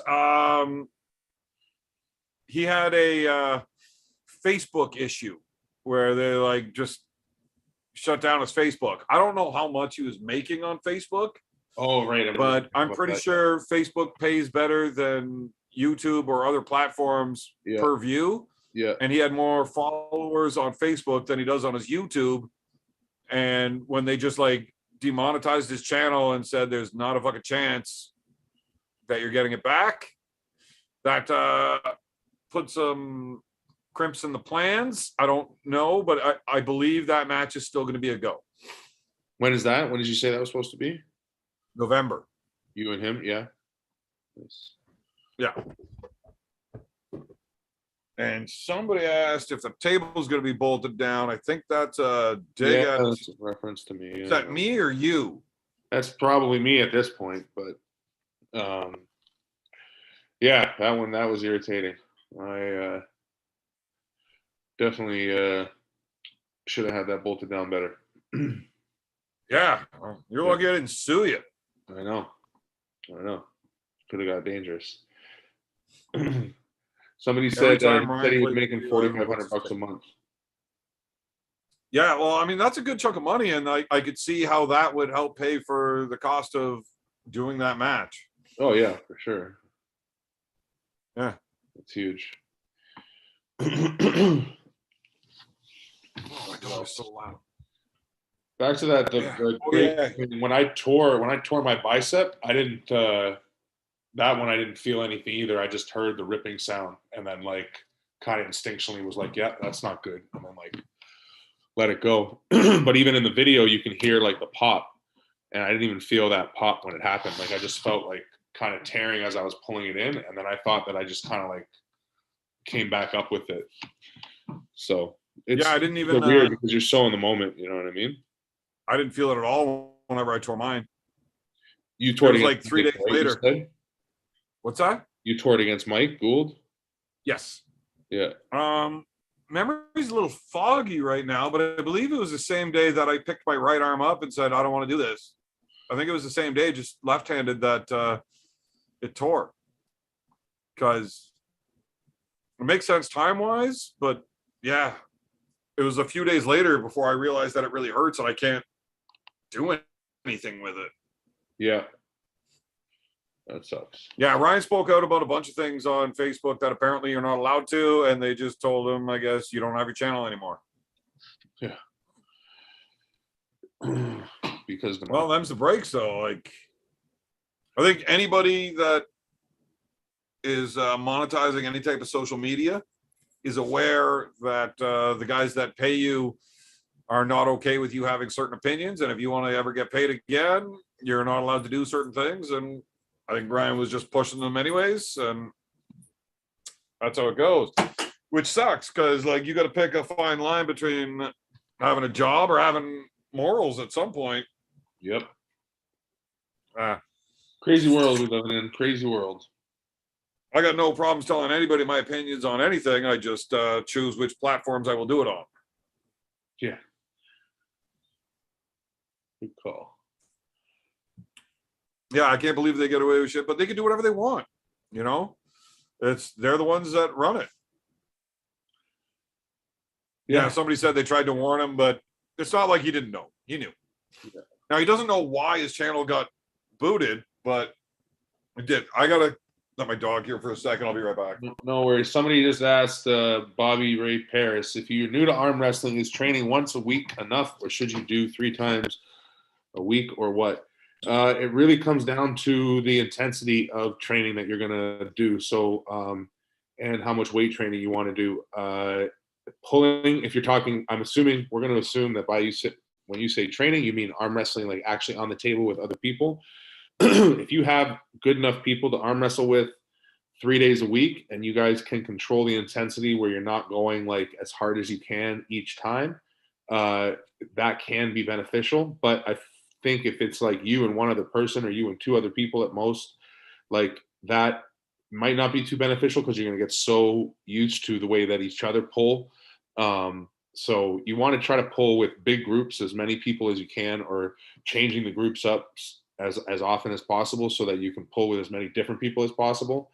And then with that being said, if you're new to arm wrestling, I think it is beneficial to maybe pull once a week and then do arm wrestling training throughout the week. Obviously in the chat, there's a bunch of Table Monkeys things. You can check out those for some training stuff, but pulling multiple times a week, I think you have to build up the conditioning for that before it can be really beneficial. But you kind of need to do it to build up the conditioning. So I don't know. It's so the question was, if you're new to arm wrestling, should you train more than once a week? Like, is once a week enough, or should you train 3 times a week? By training, I'm assuming he means pulling on the table, and I'm just saying that if you can't, it's hard to control the intensity and that would be my issue with pulling too often. It's kind of what you said, like you're about pulling in bad positions. Like if you're new to it, you probably don't know the good positions. If you're just pulling with a couple of your friends, you're probably pulling too hard, and you might be better off pulling once a week and then training like actual movements and stuff throughout the week. Would be my answer. Well, there's unless the you have a thing. really good big Everything's different, and it's all going to be case specific on each individual puller. For a Yeah. guy like me that doesn't like weights, I just hate lifting them. They piss me off. I like to get as much table time as I can. I will get on the table 3, 4, 5, 6, 7 times a week if I can. I just don't always go super hard. I prefer to do a lot more light workouts than that's anything else. When you're really new, table time is far more important than anything else because there's a lot to learn. But again, when you're really new, you just want to be strong all the time. You want to show people that you're strong. Any coach that's any good, it doesn't want a new guy to come out and impress him with how strong he is. I want to be impressed by how well you listen, how well you learn. Picking up technique quickly will impress me far more than strength will. Strength can be built by anybody. Technique and learning, not always. So for a newer guy, lots of table time, just tone down that full tilt shit because it's going to hurt. Too much pain is going to stop you from doing it as much. And what you need to be doing is doing it a lot. So tone down the effort and just really carefully work on doing things right.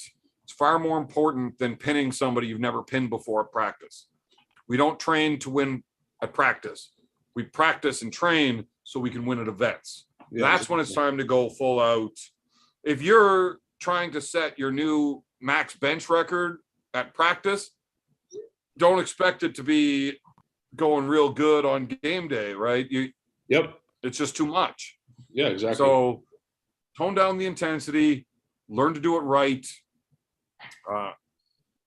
So specifically like in a top roll motion, if there's anything that's failing, whether it's your riser, your cup, if you're going too hard and blowing your own hand back, don't go that hard.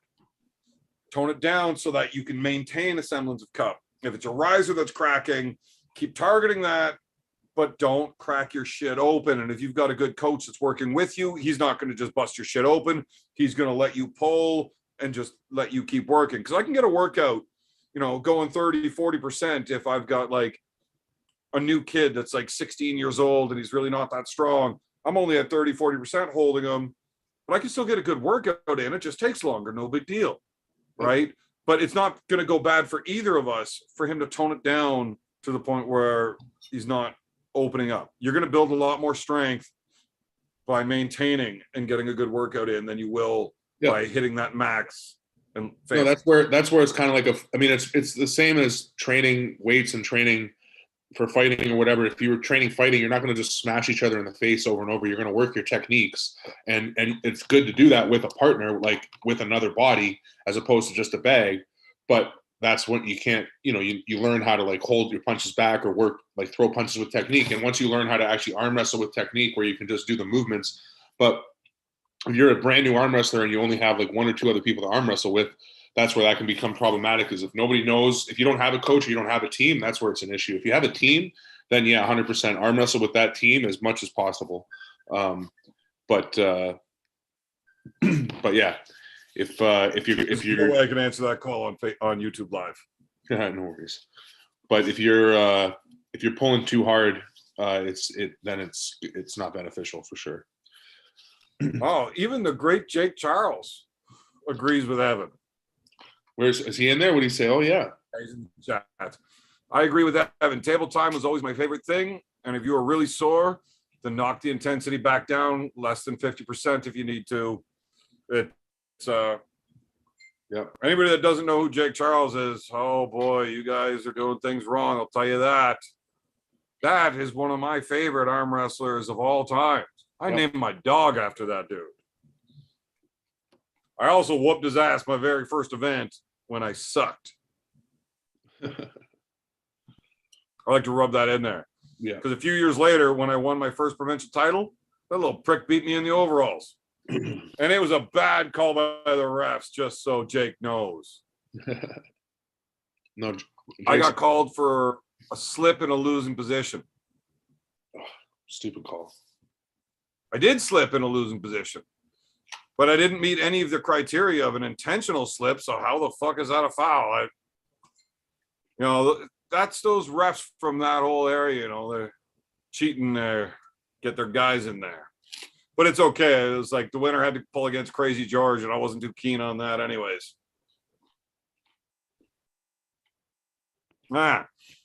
Oh, Jakey in there with his heart. You can't hear me or you can't hear Tiny? Why did I back out of the Corey Bresnan match? We've already covered this a couple of times, but basically I didn't know if the match was like confirmed and it was like a full go. So I didn't book my flight. And then by the time I did get, I even brought it up on my show a few weeks back and said, I don't know if this match has actually happened. Is this confirmed? If somebody wants to let me know, and then they contacted me, I'm like, okay, well then I'll book my flight. If it's done deal, we're good. I'll book the flight and start checking flights, and flight prices had quadrupled, which is a big problem because I was supposed to bring my mom and my wife, and we were going to do a vacation thing at the same time. And then all of a sudden, when it goes from $300 to $1,600, I'm like, no, a vacation to a no, this match isn't happening. Oh man, this could go so bad for me. Oh God, if these guys get on here and they're absolutely demolished and they get me kicked out of YouTube, oh, it's gonna suck. So my little brother and my nephew want to call in. That's perfect. Let them call in and then I can bounce and we're good. And you can deal with them. I just got to find out how do I kick somebody from a call here? Oh, there's the mute button. I can mute people real quick, but it might be more than having to mute them. I just hope they're both dressed. That'll be a start. That'll be good. It's a good place to start. I wouldn't be surprised if one of them wasn't, but I really hope they are, because that would really, really fuck me around. And if I need to end this call in a hurry, ladies and gentlemen, it has been a fantastically fun evening for a random Thursday that nobody was planning on doing anything. Are they jumping on right now? They asked me what the link was, so I sent it to them. But Yeah. I mean, We'll see how long that takes. there's a good chance that those two don't already have Zoom on their phone, which is crazy because you need to Zoom on your phone to go to court nowadays in Ontario. Yeah. So you would think that they would both have it. Yeah. You can kick them. It's not hard. I know. But I had my cousin on a live on YouTube once, and he decided, it wasn't on my channel, thank God, but he decided to, he went full bird out, full frontal, just drop trowel right in front of the camera. Like, what the fuck? No. The guy running the stream knew how to end it real quick. Oh God. And then just delete that shit forever. So I'm just hoping they're not in that kind of shape. That's exactly what they're like. Remember that time we did it? They deleted that video. We'll show them. I actually got a phone call from these two once. That was wildly inappropriate. I wish I had it recorded, except I couldn't have ever showed it to anybody. So yeah. So just so y'all know, some of my family, they get pretty wild and they don't give too many fucks, like when you wake up and you got 10 fucks in your pocket when you go to work and you come home with 12 because you not only did you not give one, you found 2 extras to not give away as well. That's just the kind of guys we are. We don't care. Yep. It happens. Wow. I mean, you've seen me out at events. Like, I'm always pretty mild here when we're doing this YouTube thing. I remember the very first event I went to, you were there, and it was I decided I went undefeated in amateurs on left hand, so I decided to pull the open left just to see what the difference was. Did we pull? No, I think I beat the first two guys. Like I started to do okay there, but they were both guys that I think were in the amateur, or one of them maybe wasn't in the amateur. And then I remember after I won my first one, I was like walking off the table, and you were off on the corner, just bouncing, staring at me. You're like, "Oh, I got you. Don't worry, I got you." And I was like, "Yep, you do. Don't worry. I don't fucking. I'm just here to test it out." And you were like fully eyeing me down, ready to fuck me up. Where was this? Hilarious. It was at Brock Ribfest in Brockville. When you pulled. Oh, when I whooped RBJ's ass. Left hand, yeah. And you didn't make it to me in the tournament, though? No, we didn't pull. I lost to two other guys that. But I was fucking on you anyways. Oh yeah, you were already starting your games with me before we even got called together. It was hilarious. Okay. And then the next time I saw you was at Arm Fight Club, and you were in your bear pants, and you were literally 30 beers deep before you were even supposed to pull. And I left before your match with because I think you pulled in the open tournament or something, because I was pulling the semi-pro thing. Okay, you guys can't have two different phones side by each like that. You guys are gonna be like spitting fucking audio at each other nonstop. Like, if you guys are sitting beside each other, just like get on one phone. We're good. Good. We're good. We're good. I'm glad you guys are both wearing clothes. You're out in the garage, I see. Oh yeah, bonfire rocking, baby. Yeah. Are you guys like fucking wasted or what? No, we're sober as a stone.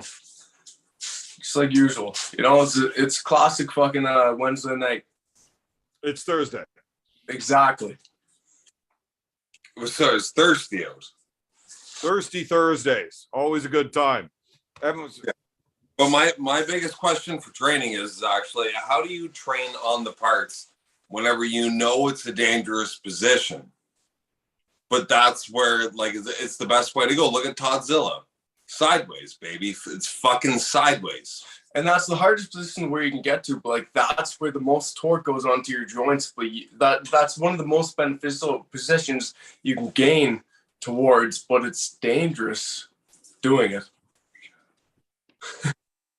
Right. So you guys are just here to argue with me. Gotcha. So, yes, dangerous positions do need to be trained. They need to be trained with a very low intensity. You guys are both well aware of how we train this stuff. When we put ourselves into a break arm position and we are going with literally less than 10% pressure, we are just being extremely gentle in a very dangerous spot where you need to trust your training partner, because either one of you could decide to break the other guy's arm in a hurry if you wanted to. So you find somebody you trust that won't be an asshole. Don't ever pick a Burgoyne. We're all assholes. But you get in there and just real light, time under tension, and you develop that shit so that whenever you get into a hard match, your elbow, those ligaments inside of your elbow are going to hold up. You need to use those and put time under tension to develop those. Yes, that is very important. But again, that is something that you be very, very careful with. And you're better off not getting into those positions in matches and to train your body to arm wrestle without having to do that. If you're looking for longevity, you don't want to be doing that. Hooking is hard on your elbow no matter what. So yeah, I do it a lot because I prefer to hook especially with my right. But over the years, because I choose to hook with my right, because it's better at hooking, I would rather win a tournament than place fifth because I don't want to hook. But my elbows, you can see which one top rolls, which one hooks. They don't, you're going to end up with problems by doing that. Yeah. And if you look at Toddzilla, the way he trains, he never trains even though he trains side pressure and straight to the side a lot, it's always through his hand. It's never like just dead, like straight on the elbow, right to the side. Like the elbow is never the limiting factor to any of his lifts, the way that Ryan did it that time with the strap and just straight to the side.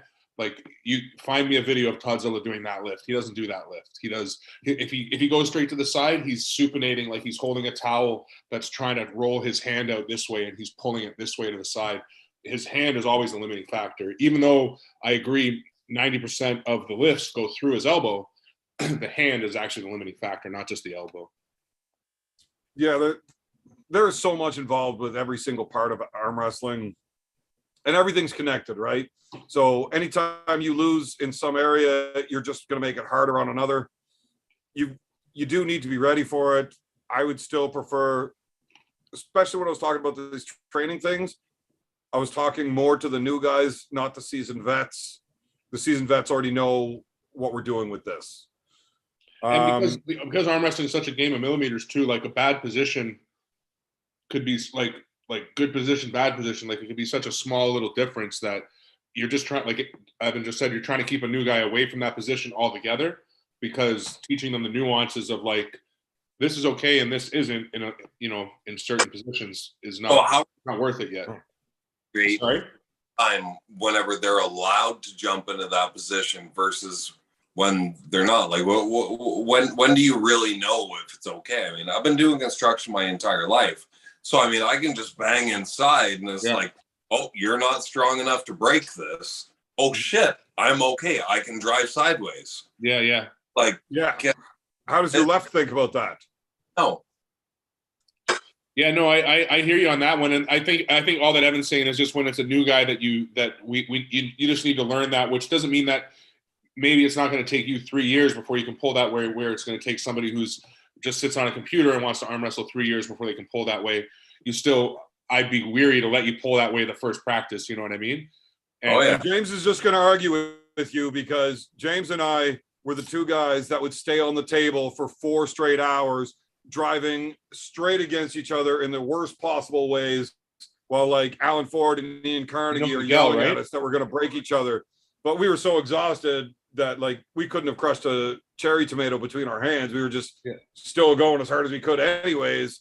So we ended up developing that strength unintentionally properly, because we would just tire ourselves out so bad and then go into these terrible positions. We weren't able to hurt each other. We were too tired, but we were just doing stupid shit that happened to work out to be what I consider a fairly intelligent way to do things now. Just we didn't know we were doing it right. We were just so tired that it was.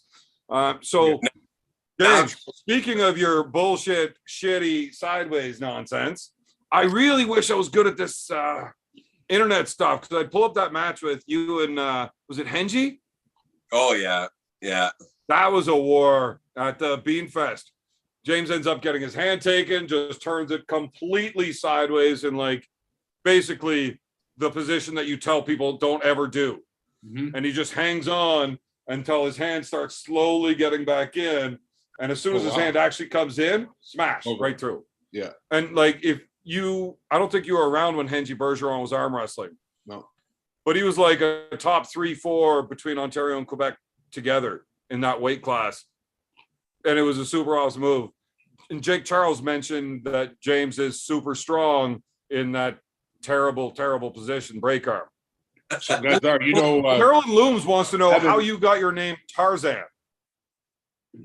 Oh, well, that's I like to swing from trees once in a while, Well, the true story is because he just decided he didn't want to shave or cut his hair for a while, and then looked in the mirror and said, "Hey, I look like Tarzan, so I'm going to give myself my own nickname." And then eventually he realized that you look stupid when you nickname yourself, and he stopped going by it. Ah, yes. Oops. And Pro Mike Arm Wrestling super chatted in. Artem made a video with Todd where they both said the hustle rap doesn't matter when compared to the fair rap. What's your opinion on this? My opinion on this is that Artem and Todd Hutchins are literally, they're just yanking your chain or strap, if you will. They are not being honest with you. It was a completely facetious video. I'll tell you what, it makes a big difference. If you believe that, you should spend the $30 whatever on Artem's book as well. Just don't look at page 9. James, what do you think? Hustle strap, is that a real thing or not? Oh, fucking bail for straps every time. Go sideways. Okay, so the question is, remember how we used to put the strap on and whoever had the buckle always lost. But now that the strap goes between the two, it's a lot more fair. Yeah. Is that true? Or does it not matter? Was putting that strap right underneath? Oh no, that makes a big difference. Look, Zilla is totally jerking your chain on it because he's a fucking engineer. He knows it's literally the physics of it. Like if you don't put it through, then the guy with the buckle, the strap is going from his hand to the guy's wrist, and his strap is going from his wrist to the guy's wrist. So he can't affect the guy's hand. Now, even a guy that likes he may not think it matters because the way he pulls it's just going to get onto his arm and he doesn't care. Well, but now you're talking a matter of power. I mean, you got to go from like you got to be at least 40% stronger than dude when you have the fucking unfair strap to be close. If you're worried about using your hand in that match against a guy like Todd, where it's still you have to make his arm move that way, and that's where his locking point is. He loses his hand all the time, so he doesn't care. Maybe it literally doesn't make a difference to him because his opinion has nothing to do with having a hand. And Artem probably just doesn't know because Florida guys still don't use the fair strap. Yeah. No, the fair strap's you saw this chance match. Fair strap's the only way to go to make it even close to being fair. Yeah. It's got to be the truth. And that fucking half twist that Devin started doing even makes it even more fair. And then if you add what's the half twist? So when you put the strap back under, it gets a half a flip over before it goes through, so it matches the same as the first run through. It's a very minimal difference, but it does make it an actual perfect mirror image both ways. Yeah, so like if I'm putting the strap on, I'm holding the buckle on this side of your hand, and I come around your wrist. When I go through to come back to my wrist, I give it a half twist there, and then I feed it through like a fair, and then put it up. And then the other thing you do is when the buckle, so the strap side and then the buckle side, if you watch Bill Collins when he puts a strap on, when he comes back up to put the strap together, he pulls the guy who doesn't have the buckle and grabs like part of their wrist like this to pull this, because you know how you want the strap as like far down your hand as possible, right? So he'll set it so on both guys he resets it like down this guy's hand and then sets it down the buckles guy's hand and pulls it down that way. And when you do that, it really like gets everything just fucking mint. Yeah, I love the way he puts the strap on. He does a great job of it. As fair as you can for both guys. Yeah. As tough as it might be sometimes when you've got guys that just cheat as much as possible. Yeah. There's a couple of guys I know who do that a lot, and they work it way better than anybody else. So to make it fair, fuck that. Now, have you ever met my nephew here? Oh, I remember they were both at Free For All, correct? Or I definitely. I definitely remember this. Was. I don't think James was there. No, James there? Oh, no. Yeah, just. I don't really remember much of that day, though, man. Like from the moment you said, "I'll take over." Yeah.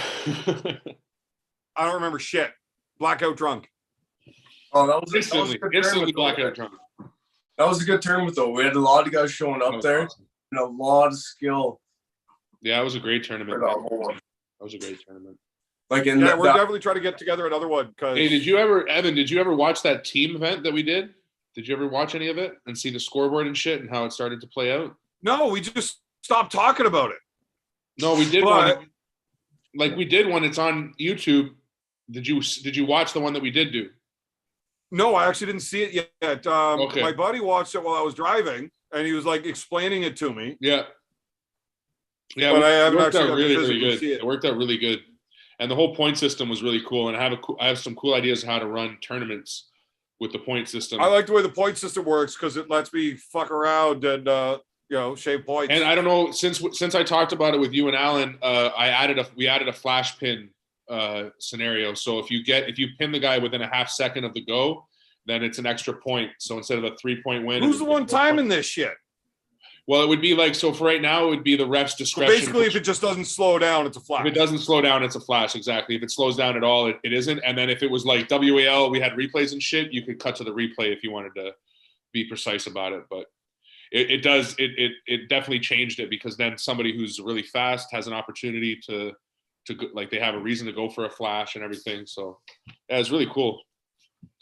I do like the whole team concept, and I really do like the whole accumulating points through different avenues like that. It just seems like an awesome way to do things. And even in the thing, like the red team was a little bit outmatched, or like a little bit stronger, in the end, than the blue team. But it was also, the red team was playing way more strategy, like even to the point where they made a sub so that they made sure that Anthony would go against the blue team's best guy and hold him in a hook to try to burn him out. You know, like they were just making little decisions like that were all playing out. It was pretty cool to see. I'm actually thinking about trying to set up a match between Anthony and one of my guys. Yeah, what's left or right? Left, preferably, probably. Yeah. I don't know. We'll see after this weekend. But this just let you guys know, those two dudes are about to move back to the Valley. So my team is going to get a whole lot drunker, and we're going to get a couple of like competitive arm wrestlers back on the team here. So those two are going to play a pretty good role in the Valley boys taking over shit again. Nice. You're going to get a whole lot drunker and a whole lot better. We'll tell you that for free. For free. So my nephew is actually the only one in the family that's ever won a national title. Oh, yeah? Yeah. He's also the only one to ever do a backflip off the stage while winning a national title. He also cried when he lost. So, I mean, points on both sides, right? A lot of also. It was on TV though, so like you can add that part in there, right? Yeah, you cried on TV. I hope that makes you feel good. Are you trying to beat Tom Nelson? And then you try to get drunk and talk shit to Tom Nelson. Okay. I'd like to see you try to do a backflip there, eh? I think I can still do it. It will go to a back break. Yeah. That might happen. All right, we got another super chat here. Carolyn Looms once again. Dear nephew and brother, how come nobody warned Beer Man against wearing bear pants versus Bowen? And do you think Evan will win or get Omicron in November? I think Omicron's gone, and there's like new variants that we're gonna have to worry about by then. Yeah. Or like maybe it'll be Russia that stops me from going. I don't know. Sure. I think that if Evan gets there, he'll be able to beat Ryan. I do believe that.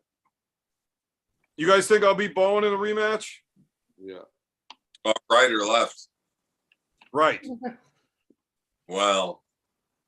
Oh, you're drinking with your left hand. I don't know. For a reason. My right hand's got a rest. I got a match this weekend. Was that a Sprite that I saw in your left hand? That is a beer cozy for the Valley High hookers. Nice. Nice. And one of those for sale. Whenever you want them. That's awesome.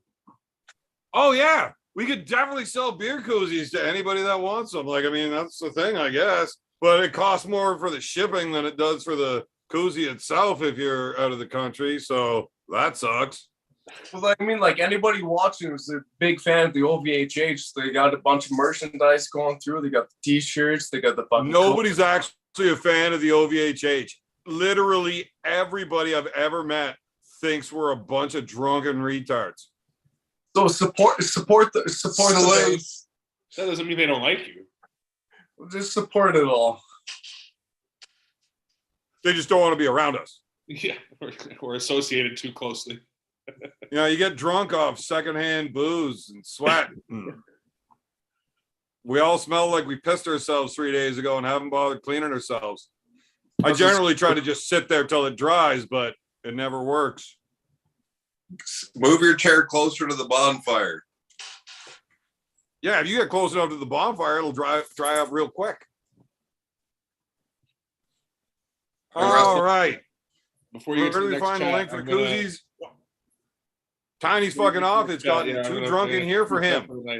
Have a good night. It was good. You're just going to leave me alone with these two. Thanks, man. I will let the Burgoynes all get together and have a family party, and I will see you on Saturday. Well, probably not. If I get drinking with these two, I'll probably still be on live. Well, that'll be your choice by that point. So, all right, guys, have a good night. I might have to just stay live on the drive. Yeah, the whole fucking time. All right, ciao, I'm guys. wondering, Jason, what happened in the middle of your forehead there? You opening beer that way, or? Yeah, I think so. It's all the pancakes. Have a good night. See you, buddy. Ciao. You just can't be nice to anybody, eh, man? I was trying to be respectful. It's kind of an asshole. Really? Huh. I didn't realize that at all until. Yeah. So I like this comment. The schmo got in here. I mean, they're not wrong about the drunken tired part, but you guys definitely know how to arm wrestle. That we do. So I'm like pretty good at arm wrestling. My nephew's actually won the national title, so that's pretty cool. And then my little brother here, although he's never won a national title or a provincial title or won a tournament. One 25th arm melter. No, you've won more than one arm melter. You won the one that we had here. And then you won another one that gave you the title shot against Jake in Sudbury. That was Brockville. And I also won the MGC the last time in the amateur division there. My first year arm wrestling, second year arm wrestling. You know what? Winning the amateur title, you won that right-handed. Yeah. Right? That was whenever you got your ass kicked on the A side because you tried to do it sober. And I had to like bring you a couple of tall boys a beer and said, drink these and start hooking. And then all of a sudden you came back and just whooped everybody's ass. Yeah. I'm not the only Burgoyne that can't arm wrestle sober. It's not in our DNA. We're just not really good at doing anything without beer. I mean, proof in the pudding there. I went to my first pro tournament there and I smashed everybody else there and I started drinking at 8 a.m. So, I mean, it's proof in the pudding that we arm wrestle better drunk, right? Well, I definitely do. Well, I'd like to think I'm better sober at arm wrestling, but I've only tried it once and I lost. Nah. You did do now. Anybody that's in the chat or anything or people that are just paying attention, coming along for this drunken journey. If you don't know who Jake Charles is, you're probably not an arm wrestler from Ontario, because that dude was like the man in his weight class here, both arms. Except he wasn't a man; he was still like a teenager and just whooping everybody's ass, anyways. Yeah, why didn't you beat him, man? I got a win on him, though. I got one. Was it only one? Yeah. I thought it was 3-2. A very underestimated move that people don't understand is the low-handed top roll. I don't think that's really an underestimated move anymore, man. I think everybody kind of gets that one now. It's a real thing. No, it's definitely a real thing. Yeah. Yeah. When people want to hook and you can't hook with them because they're better than you hook, low hand top roll. I don't see why you would ever try to not hook with somebody that wants to hook. Because they're stronger than me. Have you ever just tried to be stronger? Yeah, but I mean, it takes a little bit of gear, and I can't afford that. Well, not necessarily. I mean, you could just like put effort into things. Yeah. I'd rather drink a beer, though. Well, that's why I don't lift weights. Phil Woody, UK. Are you interested in pulling in the Monster Factory 2 in July? It would really depend on who I was against and, all of the dollars in the equation and how much it's going to cost me to do it. Because if it doesn't cost me anything, I want to pull anybody, anywhere, anytime. I just don't have a whole lot of money to spend on going to anywhere, anytime. But I love arm wrestling. So anybody that wants to pull, let me know. If it doesn't cost me anything to get there, I'm in. So when's your next big matchup coming here? Saturday. Yeah, and that's against. Yeah, it's awesome. Like, my own family doesn't even know. Yeah, I do. It's Yannick and Barry. You guys must be some fucking drunk that you got bored enough to fucking hop on here and actually pay attention to what's going on. And Jake Charles says it was also says it was 3-1. It was. I stand corrected. It was 3-1. It's 3-1. Low hand top roll in the straps. I got him. For one. Fuck that Jake Charles. God damn, that kid is strong. Yeah, fuck that cat. Well, it's a lot better than most people's records are against Jake Charles, though. I mean, look, a guy like me doesn't name his dog after somebody unless they're a big deal. All right? That's true. It's a beautiful dog. Where is Jake? Jake, come here. Get up here. Right here. Let's go. Get up here. Get up here. There. Oh, don't get out of my beer, you idiot. There's Jake Charles right there. See this tag? It says Jake Charles. Well, yeah. I pull Yannick on Saturday. How far are you from Barrie? An hour.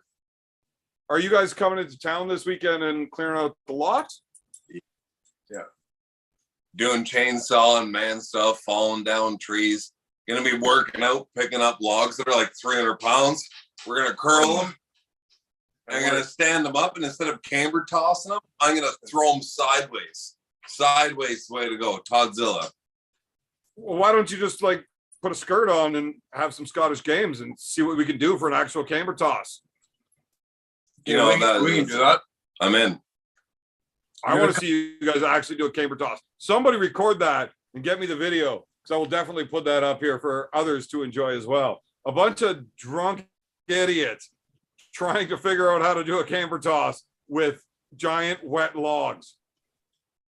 Yeah, but our elbow joints are like double the size they used to be from arm wrestling. So I think we got the upper hand on this. Yeah, but you guys don't have kilts, so you're actually gonna have to wear skirts. No, we can make them out of like tablecloths. They'll be very frilly. I know a seamstress. His name Seamster. His name is the legend of Adam Burgoyne. Is he actually a legend? Is that a real thing? Hardest slap shots ever, bro. Ever, bro. Do you not know the legend? He had the hardest slap shot on that back pond that day, I'll tell you what. What? So you guys are seriously coming to town? You're not going to take the 1 hour drive to Barrie? No, we're coming down. Like, I want to hitch a ride with you guys there so I can go up there and smash some ponies back up in the PLAL event. Just like you said, we arm wrestle better drunk. So, I mean, somebody's got to drive us. Okay, but I'm going down Friday night. We're getting there Friday night. At what time are you leaving at? Like supper time. I'm gonna get in the car. We're gonna head down to Barrie, hit the hotel, pull Saturday, get irresponsibly drunk, and then come home Sunday.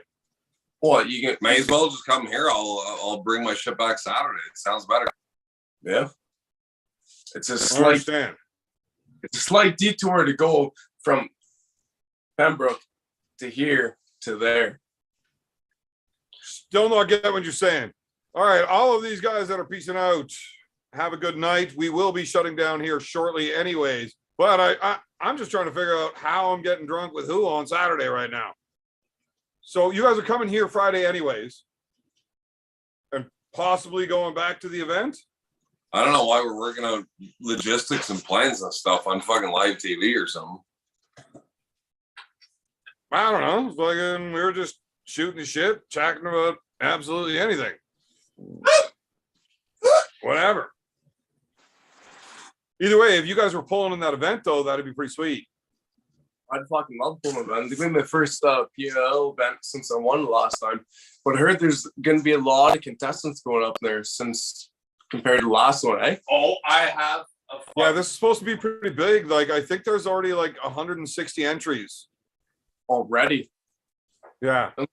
entries, eh? Let alone the fucking game day type show. It's gonna be a lot of bodies sitting up in there. Oh, Well, Logan, White Wolf thinks that you look like one of the Hanson brothers, so you should probably tape your glasses. oh, buddy, it's already fucking prepped and prepared. Already got it going. You got to get the foil on before the matches. Slap shots. Fucking air slap shots, baby. It's all about the slap shots. I got a rookie from a team I started here in Minden. He's going to enter the fucking novice division there, and he's going to wipe it clean. It's not even close. His hand's as big as mine. He's 168 pounds, but he's 6'2". It's like, it's not for the rookie division. Oh, he's gonna wipe it. Man, I have a hard time with him. What, this weekend? Oh yeah. He's Yeah, going? Justin Burke. Well, make Beautiful. sure you Blue send him to me whenever he gets there so I know who he is. Yeah. Because I'll film his matches too, and we'll get them up on the channel so you guys can figure out whether or not he's just drunk and full of shit or if the kid's actually got something. My He's God, got like something. if I'm not fresh, I got a hard time. Like You're telling me that this kid's 168 pounds and he's got a hand the size of yours, and that's impressive. But you don't have a big hand. Yeah, I do. But his levers, man. It's all about the levers. His arms are as long as mine. I'm 6'4". It's like, and I can't top rope. I mean, I can hook easily sideways, right? But I mean, like for a newbie, like oh yeah, it's not even close. There's no, you can't fight his hand. His hand's as strong as mine. My hand's strong. All right, we got a couple of chat questions here that I would like to address. One, Steve's lat drag apparently has watched the last video of the King of the Table that we played on the weekend, and he wanted to let you know that kicking somebody under the table will get you fouled at this event, Logan. I didn't think that was a thing. Yeah, no, you are definitely not allowed to come into contact with your opponent with any part except for your competing hand. Well, the refs are supposed to be keeping their eyes above the table to see what's happening.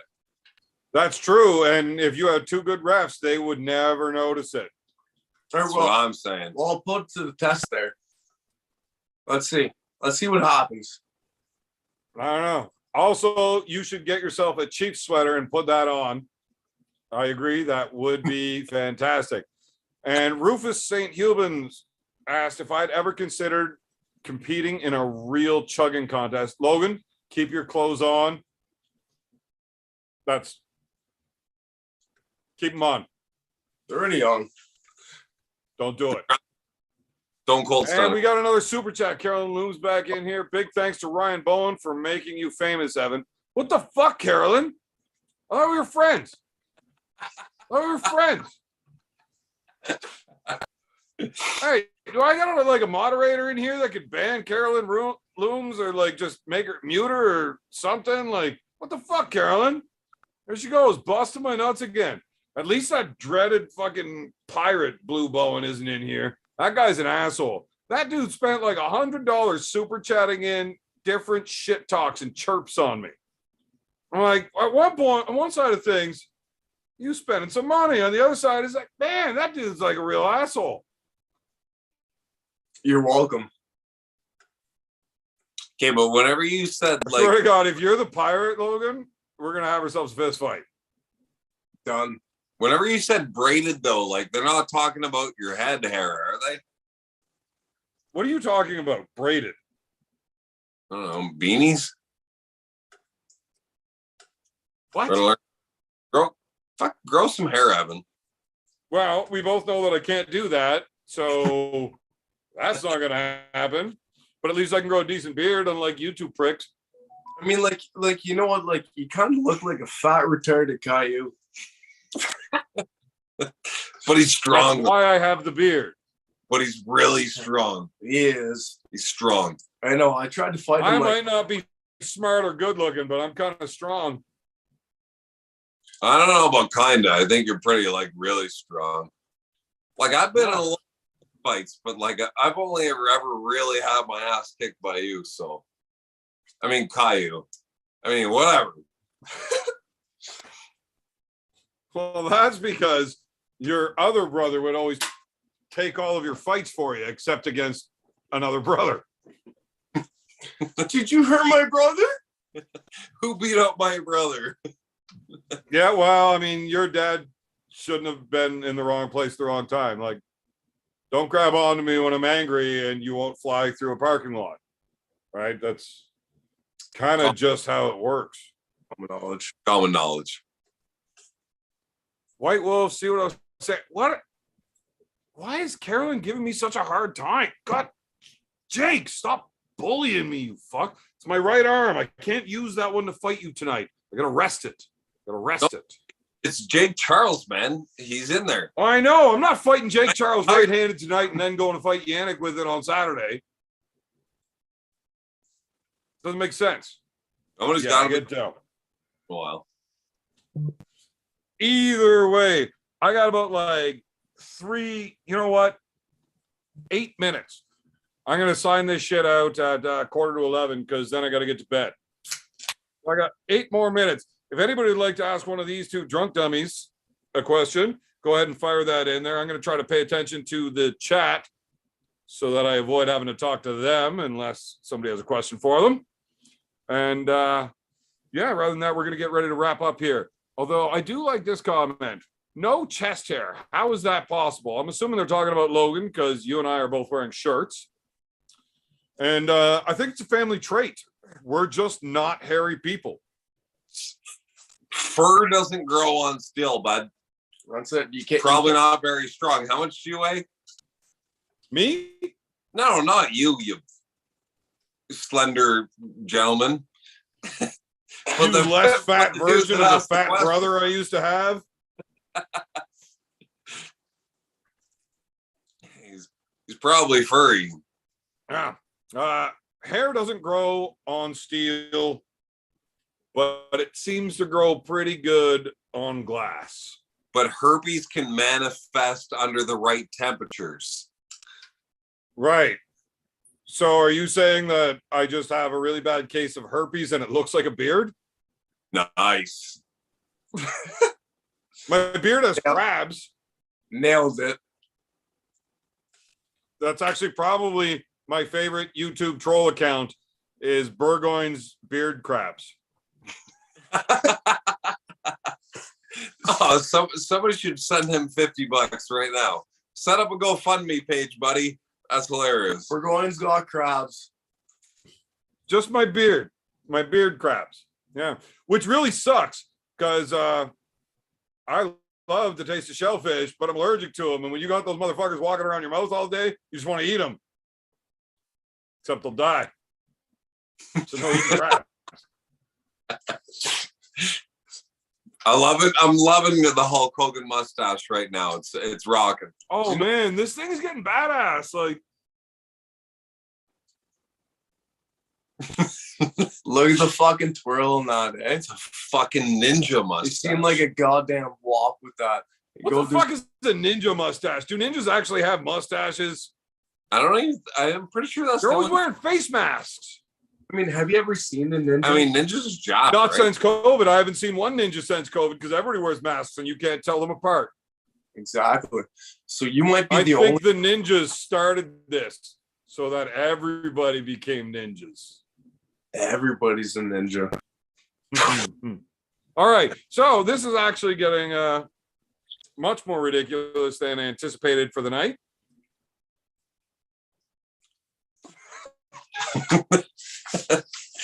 Well, I do believe that people need to talk about arm wrestling instead of shenanigans. That's true. We can do whatever the fuck we want. It's my goddamn show, and I'm an idiot. If you are tuning in here just for serious conversations, you probably didn't stay.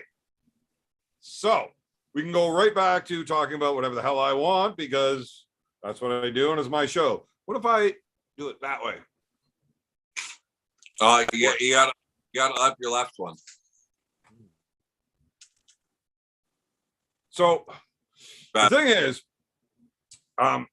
this is actually the real key to getting real strong.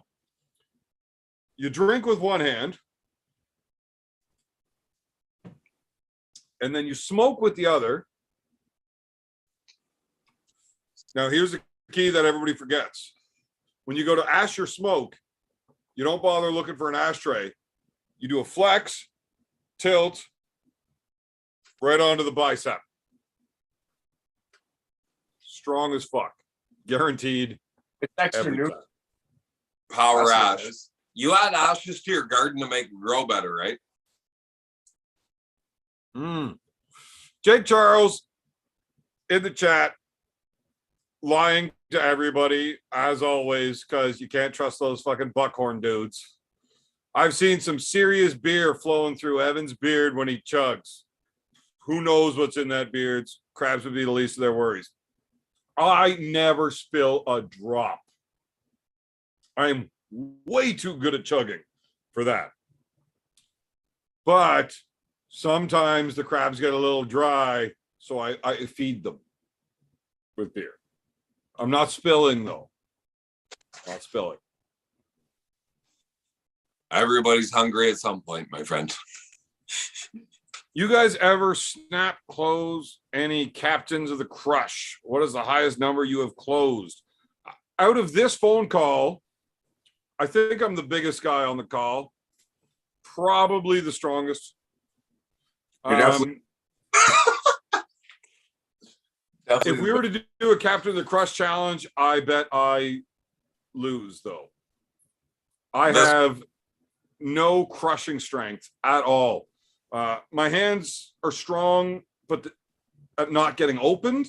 But as far as crushing goes, both of these guys have a way better grip than I do. Gonna be this one. And I bet you I hit about 21, maybe 22. I mean, that's usually the age you like to go for, so I think I'm on to something. I don't think that's what they were asking. It's like, I like my women like I like my whiskey. 20 years old with just a splash of Coke. Whoa, man. That's a little much. No, I'm fucking married. Don't be an idiot. I like a tidal wave. I like my women like I like my coffee. Without somebody's dick in it. Well, you don't like your coffee with somebody's dick in it? What a weirdo. Anyways, that's definitely getting out of class. You got to keep it classy here, man. This is a family channel. Clearly, it's Beerman Burgoyne's channel. Makes sense. Respectful. Every time. I'm not entirely sure what this super chat is, but it's a big one, and I definitely got to read it because Marcus Thompson's the man. This has been the dry AA meeting ever turn up to.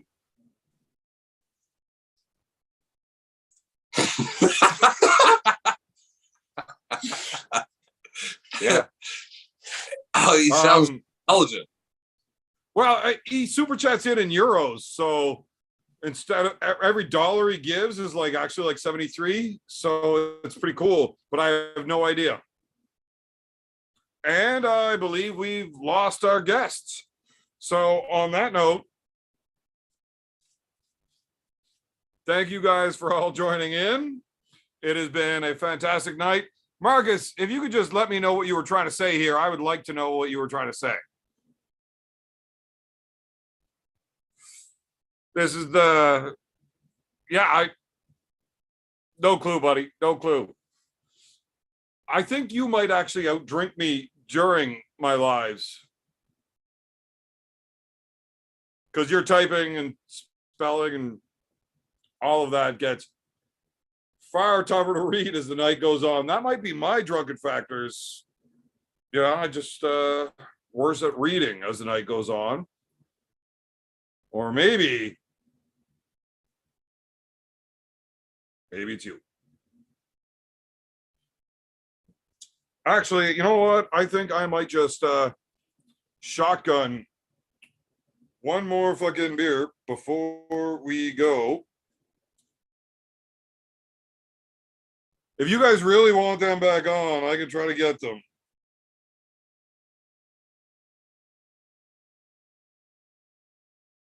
Because honest to God, I'm not really ready for bed yet. I still need like 5 or 6 more beers. Is Marcus actually a robot? That's like the coolest fucking robot I've ever seen. And how do you convince a robot to type wrong? Is that a thing? Can you program them to be wrong? Not a clue. I don't know much about robots. Oh, they're back. Let me guess. Logan's phone died. Your audio's not connected yet. We can see you. But Logan's phone died? Oh, something happened. Whatever it was. Yeah, well, here we are. Now we got Tarzan here instead of your iPhone. Yeah, there's a bottle of whiskey inside. Liquor cabinet.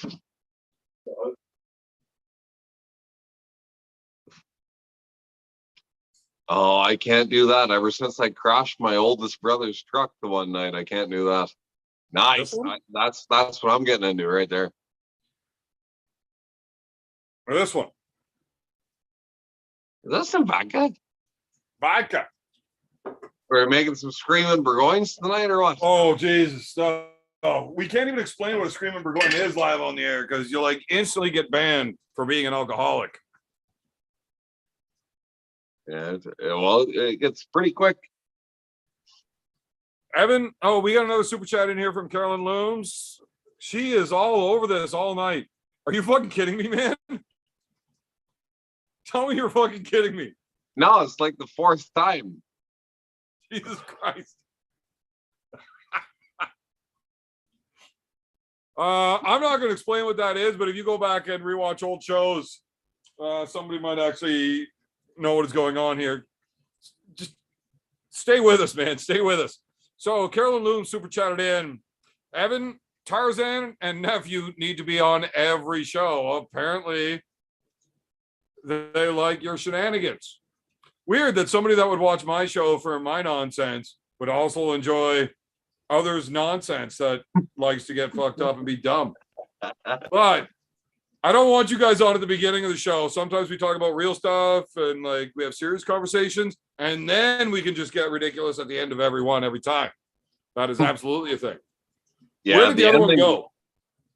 I don't understand what's happening right now. I can literally see sound. Right. Do you know where Logan is? Yep.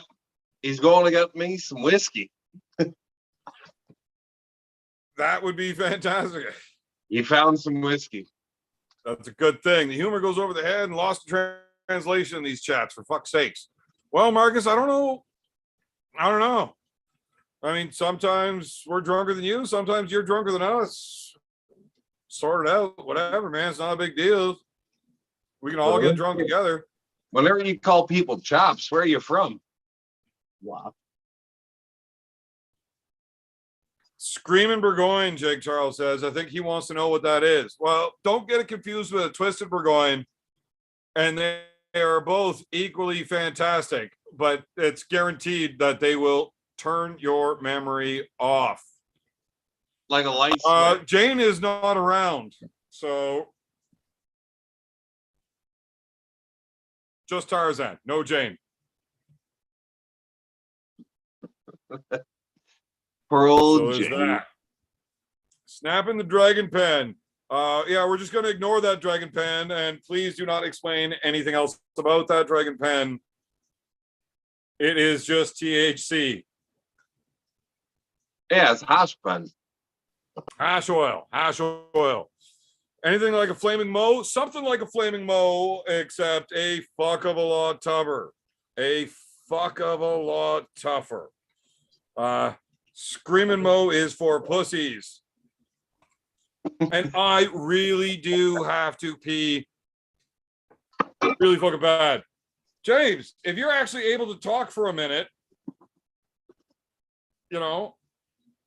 Well, I can sit here awkwardly and like pretend like I know what's happening because Evan has all these little buttons and stuff in front of him. So he just scrolls through stuff and he sees things. Yeah, well, I got the YouTube comments up so I can read what they're saying. But I mean, all you have to do is have the YouTube comments. If you had a second phone or something, man, I'm gonna piss myself. I'll be right back. I got the second phone. Now, in all honesty, what I was really hoping for is that we could just have second camera follow him. Because I think watching him piss himself would be much more entertaining. Well, I can still hear you talking. So if we need to have a conversation, we can. Probably just pissing on the floor grate in the basement. I'm pretty sure that's what he's doing. No, I got a jug. He's got a piss jug. Right? Right, but I've got 3 of them actually, and they're all full. All right, I'm just gonna pretend like I know what I'm doing here, and all of a sudden we got a super chat, and it's Bilbo from Alberta. Baghdad. Oh, Baghdad. Fuck yeah. You Baghdad dad, eh? So Baghdad from Alberta said that he wants to know how to arm wrestle, but he can't because he's too busy begging his dad. Well, yep. So what we have to say about that is Probably moved to Ontario if you're from Alberta and you want to learn how to arm wrestle. that's true. We got a lot of good arm wrestling guys up here, the strongest. I mean, I don't know if you guys ever heard about the guy named what's the name? You know, the big strong guy there, the green guy. Always was going against the big juice monkey from Ukraine or fucking Russia. What's his name? Oh, that guy. Yeah, Yes. what's his name? Just hang on 1 second. Did you idiots actually just start making up super chats to read? Yeah, I don't know. Like, is that really what happened? Yeah. Yep. Jesus. You guys are actually really good at this. Like, why have I not just made up super chats to read? And then I can ask myself questions about whatever I want to talk about instead of waiting for people to ask me about it. Way cooler if you did. You know, I would have thought that you would have been the fucking first guy on that train. You would think so. Just I think I got a little too far away from my roots, you know, doing this YouTube stuff, you know. The fame has changed me. It's changed me. I'm actually giving a shit about the fans and people that are watching, paying attention. And instead of just doing whatever the fuck I want, I talk about what they want. And that's not who I am. I don't give 2 shits about anybody. I do whatever I want all the time. You're not my real fucking dad. I do what I want. Grown ass man. And even your real ass dad. And you fucked away from all the haters, man. You're not giving any of the haters no fucking substance on it. Oh, I love the haters. The haters are my most fun part about all of it, though. That hasn't changed. Actually, no, it's kind of changed. I like Marcus way better than I like that dreaded pirate guy. Although I do really appreciate the pirate guy because he talks a lot of shit and it's really funny. So I do appreciate the haters a great deal. But Marcus is a fan, but I like him a lot better. Is he a douchebag? No, but he won't even tell me who he is. Is I want to send him like a free t-shirt and shit, but he won't like let me. That's the worst. Yeah, so kind of a douchebag. You won't even let me say thank you. Yeah, just like doctors nowadays. I mean, I went in to get some fucking pills to get all cleared up from the clap, and not even allowed to send them a thank you note or send them flowers for helping me. Fuck, you had it too? Holy shit. He got it from you. You're not supposed to talk what happens in the basement, man. It's like Vegas. Like, you remember whenever he goes to when you went to the doctor and they're like, "Hey, you have to inform all of your previous intimate partners," and you're like, "Yes, just my uncle." So like you got it from him, but he got it from you. Uncles. No, so what happened was I went up to the doctor. You want to hear the story about the time I got caught smoking for the first time? They definitely Yeah. do. Yep.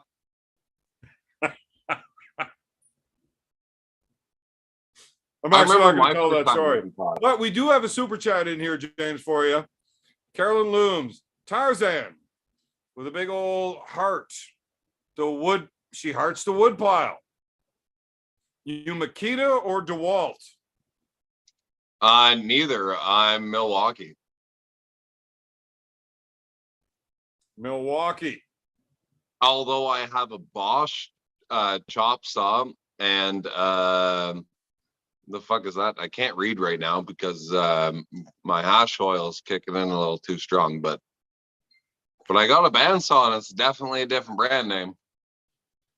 So yeah, if you're talking about his tools, he was always a Bosch guy just so he could have his own set of tools, because so many had DeWalt that he didn't want to show up job sites with the same tools as everybody else and getting your shit all confused. So he always had Bosch, and now he just decided that Milwaukee's better than Bosch, and he's in the process of transitioning Well, out of Bosch into pretty Milwaukee. like efficiently too, though. Like I've got all kinds of saws, drills, everything. Like I'm a contractor. I do things and stuff. And children. I'm worse at my contracting skills than my arm wrestling, and I'm not very good at arm wrestling either.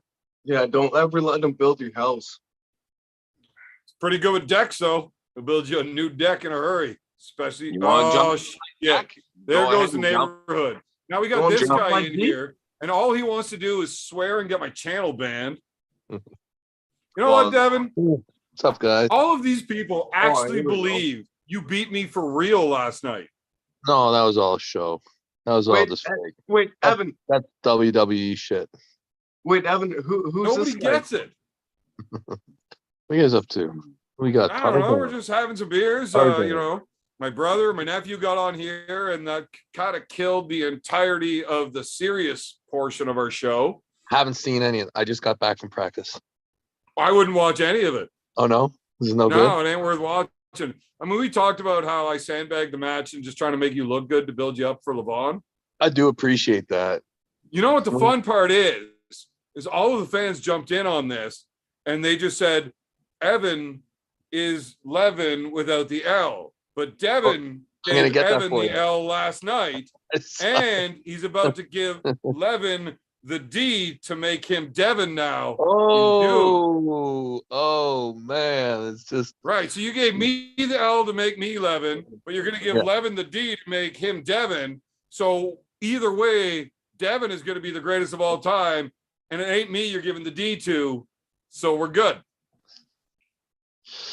this the closeness of the names is problematic. See some Right. Well, I always figured if you look at the names, Levin, Devin, Evan, you just want to put it in alphabetical order, right? how does that work then? I guess Well, D is before L, but I mean, there's nothing in front of my E, so that just puts me at the top. is that how that works? Yeah. No, that doesn't. That's not how alphabetical order works, Evan. No, it is. No, I'm it's kind not. of confused. Like, if I you look want in to the know who's the top dictionary- and who's the bottom. Yeah, no, that's not how that No, works. that's Evan. exactly how it works. Okay, we're arguing about whose name is first in alphabetical order. This is ridiculous. What are you guys talking Right, about? we're talking about prefixes and suffixes and stuff. Like, I don't have time to explain how grammar works to you tonight, Devin. Thank fucking God. Hey, I Quit went down swearing on there. my channel. Did you get demonetized yet? I'm talking on Well, my- the video did. I think it was actually the first time in the history of YouTube that not only did they demonetize the video, but they actually reversed all the super chats. They did not do any of that. Yeah, No, they did not. they sent me a email saying that Devin swore too much and that I don't get the super chats. So are you listen, I talked to Yannick tonight. Oh yeah, what did that dipshit have to say? He said Well, he's was it a gonna, long conversation? Because I can't see you actually being able to hold a conversation with that guy longer than 30 seconds. actually It I was was dumb as fuck. just on my way into practice when he called. so I couldn't talk long. But I gotta go. Jody's fasting. What? Don't even talk about it. Why? Come on. It's a long story. I'm not allowed to talk about it. Well, we don't want you getting beat up. You're way too close to a real important match, so probably shouldn't. No, I'm switching locations. So anyway, so I talked to him for like 3 minutes before I got into practice, and he told me that he's going to kill you. Right. But I mean, didn't he say he was going to kill you and Mulvihill and me the last time? Like, his track record against the high hookers is just not good. He just likes giving us his money. Yeah. Well, he thinks he's going to kill you. What do you think? I think you probably got him. I think it's I don't know. I think he says he's 225. Right. He said he's like stronger than he's ever been in his life. Right. He said he's figured out all your games. He says he knows he's going to beat you. Well, I mean, why wouldn't he? He's never been able to do it before. He's got every reason to believe he's got it figured out. When you got the IQ of 63, I have literally used pencils to write an IQ test that were smarter than him. Right? Like, of course he thinks he's got it figured out because he doesn't know how to think. Is it live? I don't know if we're going to be able to go live. I don't know if I'm going to have that ability because I'm going to be pulling, not. Well, somebody can hold your camera, right? If it's not live, we'll have it like filmed and just like set on right away. Like it'll be up real quick, but we're going to try to do it live. Either way, did you actually see the section of the live the other night where Yannick came on and he wanted to talk a little nonsense to me? And he was actually critiquing my technique. Oh, really? Really? Yeah, literally. The worst technical arm wrestler in Ontario trying to talk to me about learning new technique. He's like, so you ever learn any new ways to arm wrestle, or you still just do the same thing only? Like, well, what's the same thing that I always do, Yannick? Well, you just like hook and you get real tight and get your shoulder in there. Wait, so you want me to learn how to hook like an idiot instead of using like proper form? And like, why would I ever fucking put effort into learning how to arm wrestle like you? That's stupid. I win, you lose. That's why I do it my way. Well, that's why some people have learned from different YouTube channels, right? That's right. That's right. Well, let's get your prediction. You've talked to Yannick, you've talked to me.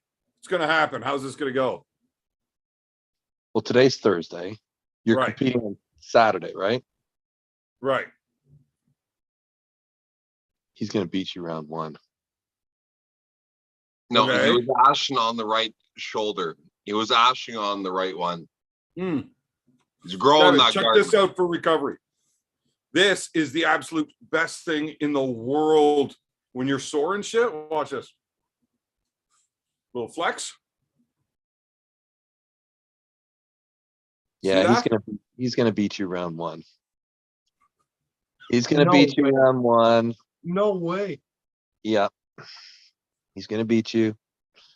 And then round two is gonna be close.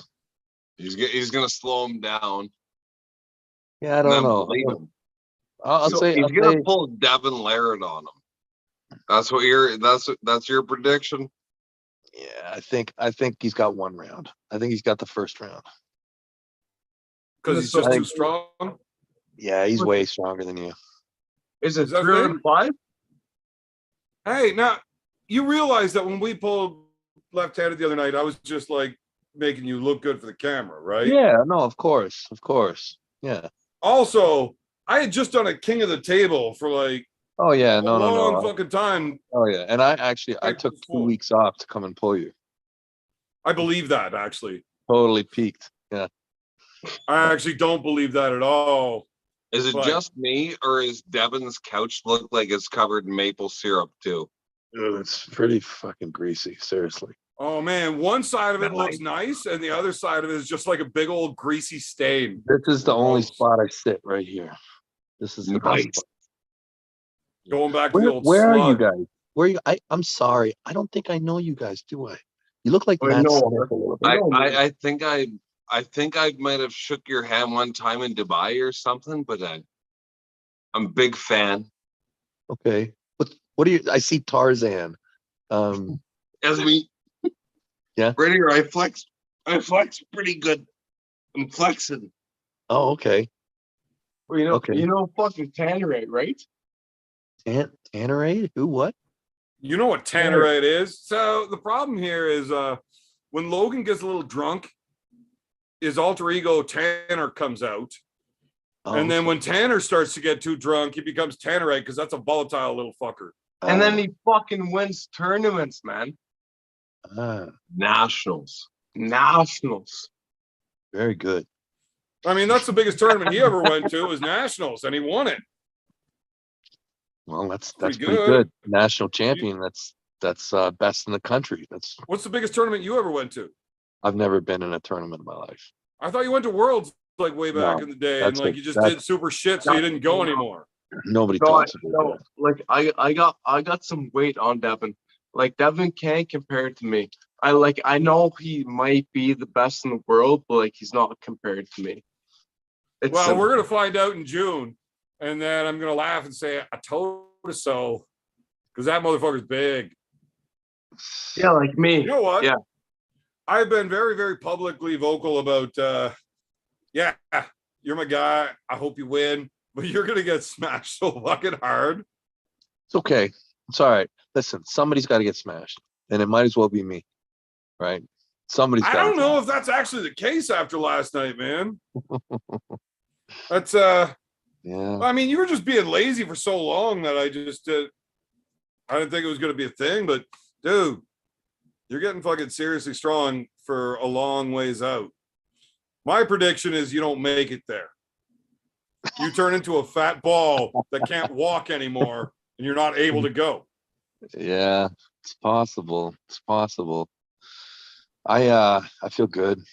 I feel good. We'll see. I mean, I don't want to talk about it too much because we still got 3 months, and Oh, dude, nobody pays attention to anything on my channel. Nobody's here for you serious know what? conversation. You Here's can say the whatever the thing. fuck you Here's the want. thing. You know But what I you got to should start interrupt you doing? 1 second. I got to catch up with the super chat here because I'm going to forget because I'm really drunk. But White Wolf says, okay, so remember when we were saying that we got to have Tim Bresnan on more? Forget that. Let's get Tarzan and company on here more often. Who's the guy in the hat? So nobody actually even knows who you are on this channel. This is just yeah. Like only like the most predominant arm wrestler in the last like 50 fucking years. I don't know what predominant means, but I'm hey, is that pretty sure Jumbo I knew Blah that. Blah? We got Jumbo Blah Blah on my channel. He won't do my show. I I bet think you I know what? offended him when I won't say I his bet last you he name. knows how to knit a blanket in peace. And he knows how to sit behind whatever he does and just play it off. he's loving New York right now. I think Who? Lava. What's he doing there? Is he not? He's in New York. Maybe. So I wasn't talking about Lava.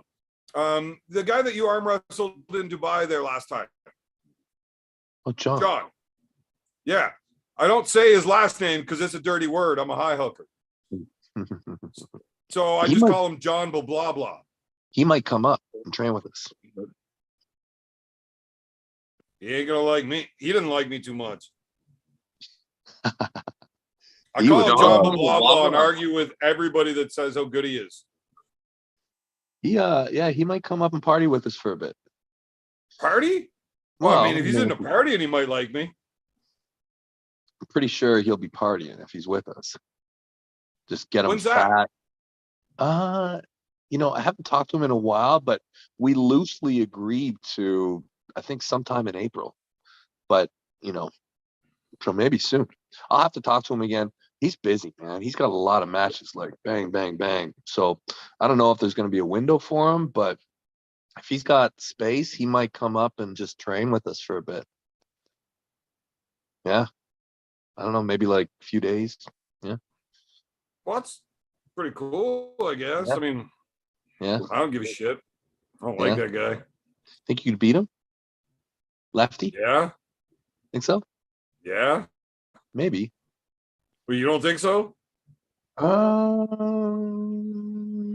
He's pretty good, man. He's pretty good. What the fuck would you know? He's all right. Left hand, he might.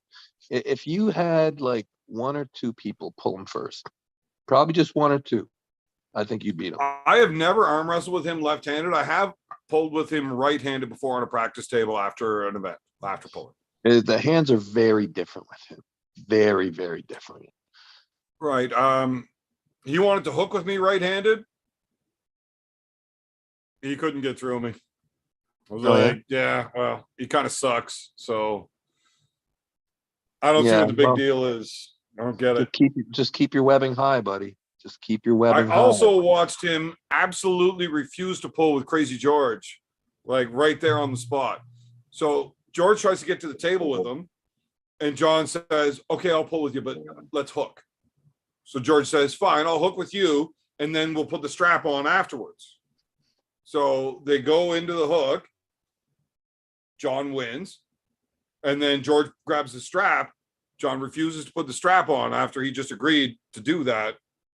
And then George lost his mind, started calling him names, yelling at him. He's been ducking him for years. And John just walked away. Well, George is pretty fucking awesome. Hey, it's Tarzan and Logan, is that right? And Morty. Tarzan and Morty. Tarzan and Morty. Okay. All right. Well, hey, Tarzan and Morty, it's really great to meet you guys. Evan, you're a fucking sack of shit. Nice. I gotta go. Hey, I just wanted to say good luck this weekend. Luck. Yeah, that's what it's going to be. It's going to be luck. Well, he's going to beat you round one. And what if he doesn't? No, he's going to beat you round one. And what if he doesn't? Ugh, I never call It's matches 2 days wrong. before the event, and I'm like, never drunk as called shit. a I'm not match. even going to remember this conversation. predictions You can make whatever like- bet you want, because I'm not going to remember it. And then if you win the bet, you just be like, hey, you agreed to it. Here's the video. I'm not going to remember either. I don't remember anything. I want to see money. Yeah, that's all it's about. Money. You want to bet money, Evan? Or do you want to do another beef jerky bet that I don't even get to have? Oh, I had the camera going. I wanted to Monster. watch you eat it because I wanted to watch you cry when you ate it. I'll bet you It another. was hotter than any of those wings that you guys did on your channel. Oh, really? Curtis said it was pretty fucking hot. Did you not see him sitting there just drenched in yeah, sweat? He couldn't I saw stop it. eating the He jerky told me because he's like- every time he he's stopped like- eating, his mouth started Yeah. burning. So he just kept He's eating. like, Evan, he's like, it's a trap. He's like, Evan's spoofing you. He's trying to get you. He's like, it's way too hot. It's not a joke. Let's have another bet, Evan. Another bet. Same bet. Okay, he's gonna beat you round one. So I owe you a Whoever bag of wins. jerky. Yeah. And Yeah. I still get paid whether I win or lose. It's a bet. So you lose the first round. Right, I but get we had you. the bet the last time, and you paid me before Yeah. we even did the match, I and know. I just didn't- had to pay you afterwards. Right. I'm a generous guy. I mean, I brought the jerky anyways. I just wanted to see you cry from eating spicy jerky, but whatever. You didn't even eat it, so I didn't even get to giggle about it. Hey guys, have a nice night. I gotta eat after I practice. I'm a total burnout. I gotta get to it. Yeah. All right, well, then you go get at that. Just remember you're a sack of shit. I know I'm a I sack of can't wait shit. till Levon crushes you because his name's ahead of yours in alphabetical order. It's not how it works, Evan. It's not how it works. Well, if you're drunk enough to get dyslexia, it does. Good luck, Evan. You're gonna need it. He's gonna Lo- fuck your shit up. I really hope Levon actually fucks you at the table. He's going to pick you up and use you like a fleshlight. I will pay to see that. I will literally pay to see Now, that. that's a pay-per-view we can all get behind, right? Levon just picking Devin up and using him like a fleshlight. And Carolyn Oh. Looms in here, which with what looks like the There's final not super enough chat of the maple evening. syrup. More maple syrup. Will Evan versus Bowen be a shutout stake? Well, he is gone and we can't ask him. I shit the bed on that one. But for some reason, somebody thinks the nephew is about to become intimate with the floor. I don't think they're wrong. Yep. Hey, forearm. It's not you that's getting fucked. It's a different part. Different part. But either way, fellas, it is like 11:15. I said 11:45. I was out of here. Stupid. Oh, Jesus. That can's like 4 feet away and I missed. Fuck them all. Fuck them all. Apparently, everybody's just watching Logan tripping the fuck out in the background and having a great time. Yeah, I was lying. I'm not signing off. I'm going to have another beer. Real? Well, you all right, man? Yeah, he went 4. I did 3. He's on 4. Yeah, it's like hash oil's great. Yeah. I missed. Oh, hold on. Carolyn Looms super chatted in to tell me that I didn't read a super chat. If I'm missing super chats, why are you super chatting in more to say that I missed it? What makes you think I'm going to get this one? I did. The problem is that I made up super chats. It's probably my fault.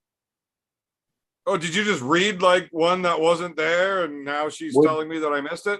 Would super chat like super I don't know how to go for that. Would you like me, pussy? James, what the fuck? Yeah. I don't know. No, you're starting to cross lines that we're actually not allowed to cross on. Yeah, can't say that shit. So if you secretly Just message you, James.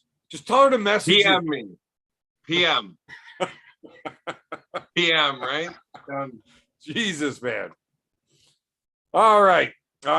Carolyn, I don't know what super chat I missed, but I will look for your name in the normal chat. If you could just write it again. My bad.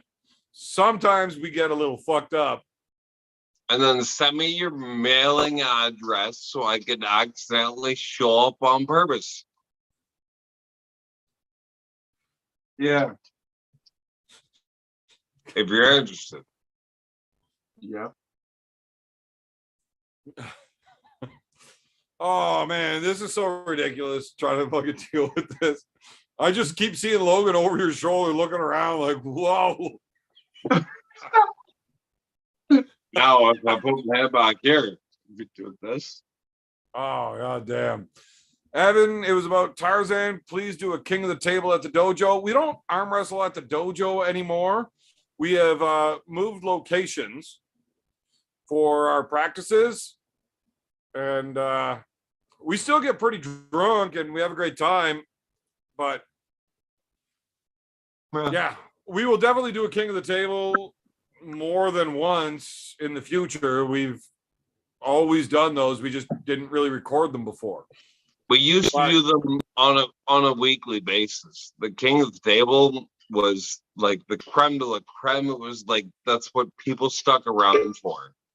Basically, at the end of every practice, when everybody's all beat to shit, we would just have a king of the table for no reason whatsoever, but to make sure that everybody is completely beat to shit. We want to make sure that all of the strongest guys lose to all of the not strongest guys all the time. But we don't do that. It's like when we're one time to when events. it's like those little weak guys that want to go sideways because it's their only option. They can go sideways, but against their coaches. But their coaches' arms are smoked. So it's like, well, you go sideways. It's like, I can't go sideways. And they're like, but they can. Yeah, you just time and a place. Well, Tarzan, you're gonna have people sliding into your DMs like Levon's about to slide into Devin like a fleshlight. Oh, nice. Good That thing was, I'm Tarzan. Have a good night. Definitely a Superman, a normal chat, not a super chat that I really enjoyed reading. Beerman, your cousin TJ, back for some more fun. I should definitely bring TJ out again. We will definitely be doing more filming with him because that is not a character. That is actually just who that dude is all the time. He's a Marcus fucking Thompson. animal. I love that guy. James, let me know if you can understand this because you might be in a different place than I am. Evan, your off license must love you. I translate that your liquor store. Perfect. I'm comfortably pissing myself reading that guy through you. I think he's fucking drunker than I am. Yep. Must be, must be. Carolyn Looms back in with another super chat. Tarzan is the champ. And please film your matches this weekend and all the footage. Appreciate it. We will definitely be doing the filming. We're going to film James Young Lad. So when we go to events, I don't generally do the whole event. I will film my polling. I will film my buddy that's coming with me, Uncle John's mustache. We will get his up there. And James says he's got a young lad on his team that I'm going to film his shit too, so we could see if this young lad with the long arm is any good or not. And we'll let you guys know. He's gonna wipe it clean. Yeah, just Justin Burke. And Joe, whoever you are, these guys are going to have a rough morning tomorrow. It is called a morning. It is just same thing every time. This is how it works when you live like a real man. You work hard, you play hard, and you get up and you go to work the same as you do every other morning. It's never a drinking problem if it doesn't affect your day to day. If you're the hardest worker on your crew, it doesn't matter how much you drink at night. If you wake up and you're still the hardest worker on your crew, it's not a drinking problem. So I've lived by this motto for a long, long time. And as I get older and more sore and the hangovers get worse, I just got rid of my crew so that it's only me in the morning and I can sit there and sleep in the dumpster and I'm still the hardest working guy there because I'm the only one there. What the fuck, guys? Seriously. Bro. Like a little bit responsible. Doubt it. Not gonna happen. Gotcha. Zero chance. I remember the live stream with Devin a few minutes ago. Eat some bread. Yes. Eating bread, getting yeah, we're gonna have a good night. Have you ever tried rice? In the morning. You ever tried rice? I love rice, especially when you're hungry and you want to eat 2,000 of something. It's the only thing that'll do. The only. Can you name anything else you can eat 2,000 of? Children. No, they're way too big. Couldn't even do that with bacon. Well, Nope. Oh. No, I'm on my way. I've I've got a lot of them. I almost have as many kids as you do. Are we counting the ones that we just have registered, or like are all the illegitimate ones counting too? That's pretty deep, and I don't think we should talk about that. Fair point. Fair point. If you put that out on the internet, I might owe an awful lot of child support as soon as I admit to it. Oh, well, I mean, Trent Harris seems like a good dude. He just chatted in that he drinks while he works. Nice. I think that we should hire this guy. If I drink when I work and still look like the best, am I an alcoholic? It's what we call a functional alcoholic. And that is what everybody strives to be. All these pussies that can't drink and work just wish that they could. Try to be a man. Fuck, Evan, you put that in the best words possible. Like that's, but I'm yes, a poet, fuck man. yeah. I'm a wordsmith. Where the fuck is this guy from? I like him. Hire him. Trent Harris, if you're looking for a job, let us know. I'm not looking for a job. I'm employed by myself. It's what I Not do. you, Trent. Yeah, fuck, hire that guy. Let's go. That's what I'm saying. The only thing that Hey, I'm pork saying chop. is We got pork chop in the chat. mandatory. I'm just hoping he didn't listen to the rest of the chat when we were all making fun of him for being such a pussy. Mandatory slap shot breaks. Mandatory slap shot breaks. Done.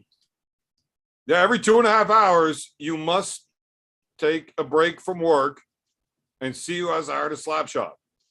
For 15 minutes to half an hour. We'll see. And everybody has to have 3 to 5 beers during that break, except for the guy with the hardest slap shot, who No, then no. must chug a bottle of whiskey. No, no, sir. Prior to the break, everybody needs to drink. Right. But the guy that has the hardest slap shot has to drink the whiskey so that he doesn't win every contest all day. All right, we're on to something. Yeah. 3 bottles of whiskey in, you're not having the hardest slap shot anymore. Even the legend, Adam Burgoyne, his slap shot ain't going to be that good after 4 bottles of whiskey. The legend. You know what's funny? Pork Chop has gotten some really good wins, and he's been on Devin's channel an awful lot. Like, he's a strong fucking dude. And Carolyn Loon comes in with another super chat saying, Tarzan just became more famous than Pork Chop. And I will add in that she meant because he's a boring prick. Yeah, you're kind of pork awesome. chop, but like, fuck, pork chop is fucking strong. It can't arm wrestle that motherfucker. You know what? If everybody wants to know what made me so fucking cool, You're an it's asshole. because I'm James Burgoyne's brother. Fuck. You know why I'm so good at arm wrestling? Of course I'm good at arm wrestling. I'm James Burgoyne's brother. I've got to be good. Wait. Probably good at drywalling too, right? But like, do you know Adam Burgoyne? You know Adam Burgoyne? Nobody knows who Adam Burgoyne is. But Whoa. step back. Not on the ODR. On the ODR, everybody knows. Adam Burgoyne is a fucking legend, bro. Legend. I can't believe how many people are still watching this fucking nonsense. How do we have 100 people in here? I've got more likes on this live than I've ever gotten on any live ever.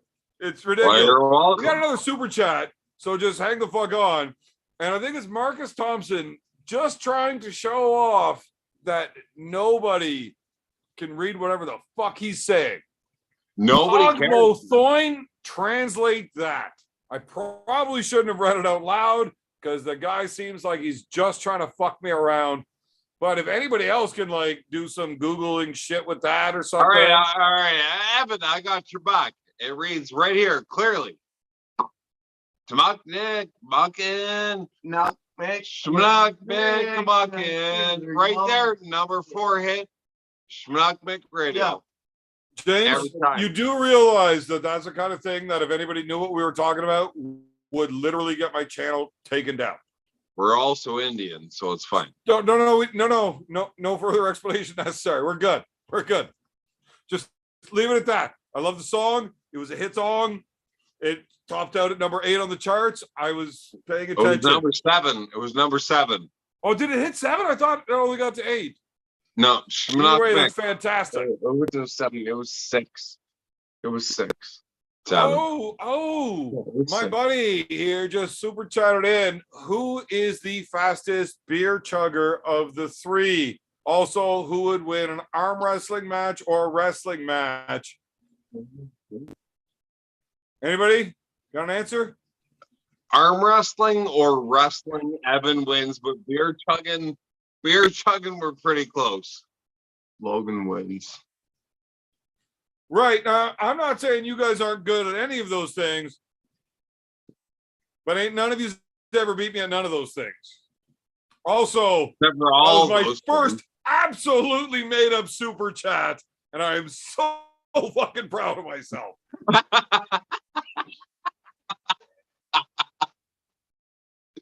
And that's nice. Nice. I am. Also, completely missed the can with that one too. We'll do it again. Ready? Go. No.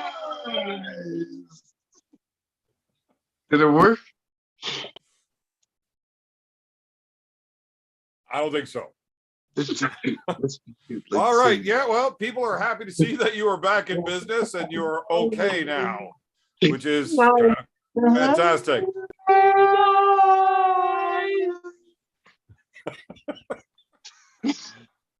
We're doing all right, right?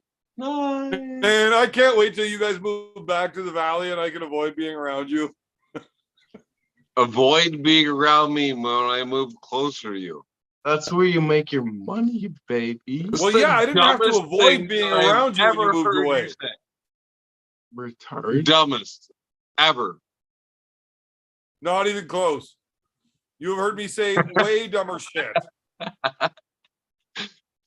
Like, remember that time when I woke you up for work in the morning? I was like, James, are you laying in bed drinking? And I should have known better. That was And way then I dumber. made your lunch. And then I made your lunch. Every fucking day. But I made sure you didn't get fired. So, in fact, I was so meticulous about making sure you didn't get fired that I got fired and you got my job. Yeah, it's probably because I made your lunch. Pork Women chop, are their superior species, except when it comes to arm wrestling. Women can't arm wrestle worth shit. Or MMA. I mean, I wish I could like fucking get a transgender changed and I fucking punch a chick in her face. It's like it's not close. Same with arm dude, wrestling. you don't actually have to do the change. You can just tell them that you identify that way and they have to listen. My daughter actually filled out her email thing, like to get her own email address. She filled it out like when they asked her gender. There's so many options now. She looks at me and says, Dad, this is ridiculous. I was like, well, just fill it out. She's like, okay, well, I identify as a toaster, but you can use female pronouns. Okay, but how do I avoid taxes? Move to Quebec. Nice. I don't know why Germany. this pork chop fella Germany thinks that hates he will Trudeau, pin too. me They easily, do. but I think he's an asshole. Germany does too. All right, what's He's the probably next smoked super way chat? too much weed, and that's why he needs another joint because he is thinking ridiculous things. Right. You want to watch me smoke weed? Yo, and when he gets smoking weed, we'll smoke weed. I don't think I've smoked weed in 10 years, but I'll do it. Done. Drink a lot though. Well, you do that from time to time. Holy shit. Yeah, my bad, guys. Sorry, I just I was looking at like the stats on. I was trying to check the viewers, and I realized that we have like 3.5 more times more likes than we do viewers, which is pretty cool. And we are like $13 away from setting a super chat record on my channel. You know why? It's us. Legends. Well, it must be. Honest to God, I literally told people it's a Thursday night random thing. I'm not trying to bleed my fans dry that are just like coming to hang out and shit. I was literally just hopping on because there was nothing going on YouTube.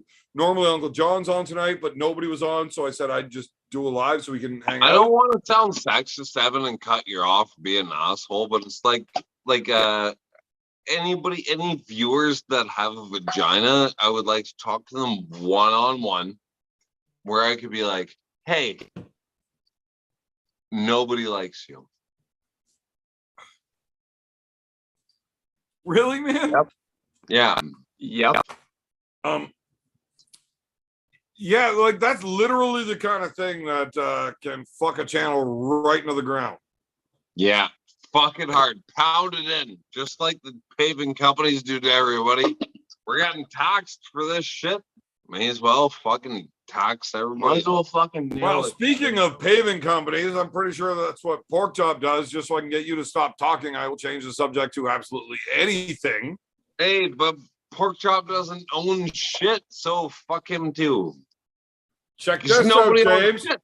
Jay Gilbert just sends in a super chat for $20 saying, did I just set a world record?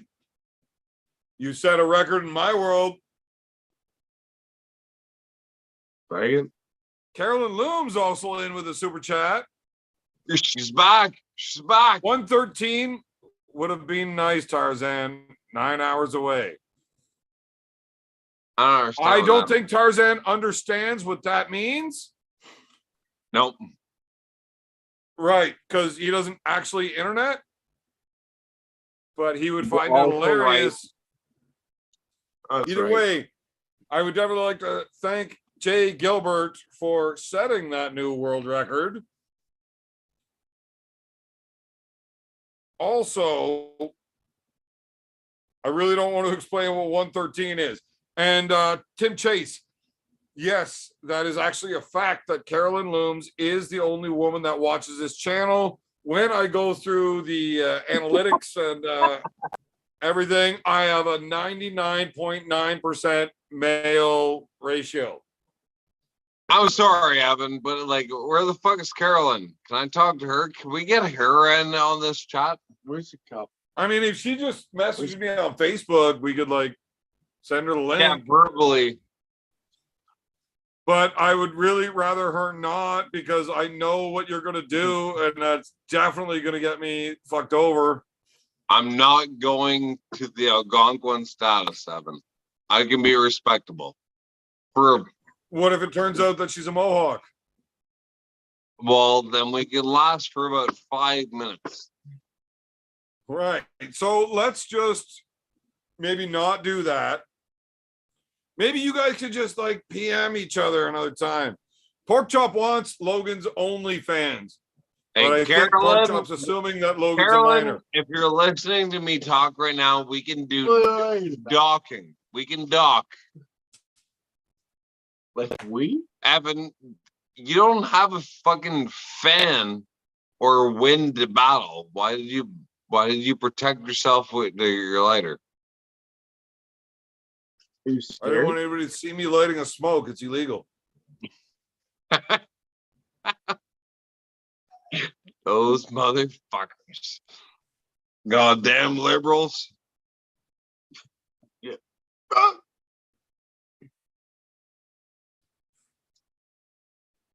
Where's her slap shots now? Do you All know? right. Yeah, she's a 0.01 percenter. That is like a diamond inside of a diamond. Carolyn Looms is a badass. She arm wrestle? She strong? She win? I don't know. Graham M says that the guy in the green shirt can't handle his liquor. Also true. But I'm pretty sure it's me. Are you wearing a green shirt? I don't know. Me? I'm wearing it since I've been fucking 19 years old, man. So you're talking this like shirt's him or it's me? like 14 years old, man. This thing, like Nobody can do that. nobody. King Hoddle just said, Beer Man, do you accept you look like an obelisk? You look I'm like not an sure what that obelisk. means.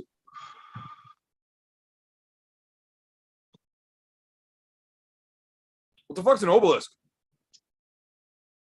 If you actually want me to tell you about that, but I'm pretty sure, Evan, I know you're smart, so I don't have to tell you what it is. It's like Genghis Am I Khan. not saying stupid shit like that when you're on my channel, man? Yeah, that fucking. I was about to be racist, and that's not okay because I'm not racist. ever be I'm Indian. racist. You're Indian. But I mean, for him to be stupid, it's like, how else do I pinpoint somebody for being stupid? Where it's like you're just stupid. Just let him be stupid. He's stupid as his own. It doesn't Are matter. you It's making fun of rain. me or my fans? You know, But my he's dad- stupid. Do you even know who you're talking about right now? Yeah, you know- Genghis Khan. And he's stupid too. Oh, okay. Well, apparently it's another Canadian. But Carolyn Looms back in with another super chat. Tarzan, it wouldn't be worth the drive. You're good eye candy for Evan's channel, though. 9 hours away. I'd take it and be gone, baby. 9 hours. Okay. I can't drive to you. I can't drive to you in 9 hours, man. No, she said she would drive. Just she's it wouldn't coming be to me. worth the drive because she would just take it and leave. It's not worth a 9 hour drive. I'll cover half your gas. Apparently, Carolyn finds you very, very pretty. Yeah, Which so is does Jeff fantastic. Dave. So does Jeff Dave and his wife too. Oh, It's fucking. I mean, I'm pretty. I get it. I'm sexy, but it's like I got a wife. I got kids. I noticed. And we got another super chat here from Pro Bike Arm Wrestling. Arda made a video with Todd where they said the hustle strap doesn't matter when they compared to the fair rep. What are your guys' opinions on that? I am positive that was a super chat that came in here earlier while these two idiots were on the show. And I really don't want to get into that again, but because it was super chatted in, here we go. I think anybody that thinks the fair strap isn't a real thing is stupid. The hustle strap will definitely fuck the guy that has the buckle. Yeah, fair strap. You gotta bleed it through. Bleed it through. So we're going for fair strap. Yep. All right. Okay. Oakley Jones, Beer Man, are you still having a match with Schoolboy? Haven't heard anything about it in a bit. I will get that happening as soon as possible, but we got to wait till he comes here. As soon as restrictions lighten up to the point where he's allowed back in the States, I will just drive to his house and smash that. Carolyn Looms said that she will shut up now. You don't have to shut up. You just gotta like DM him like he asked.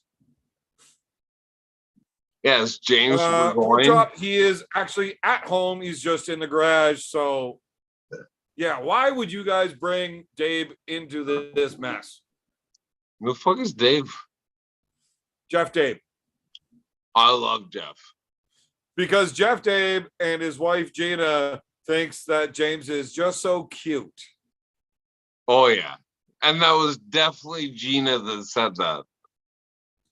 Definitely was.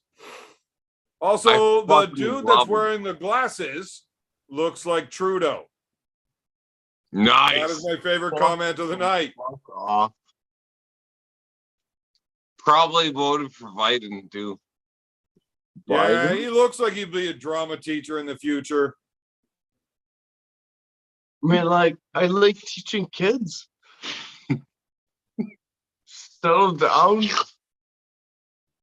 All right, so arm wrestling topics.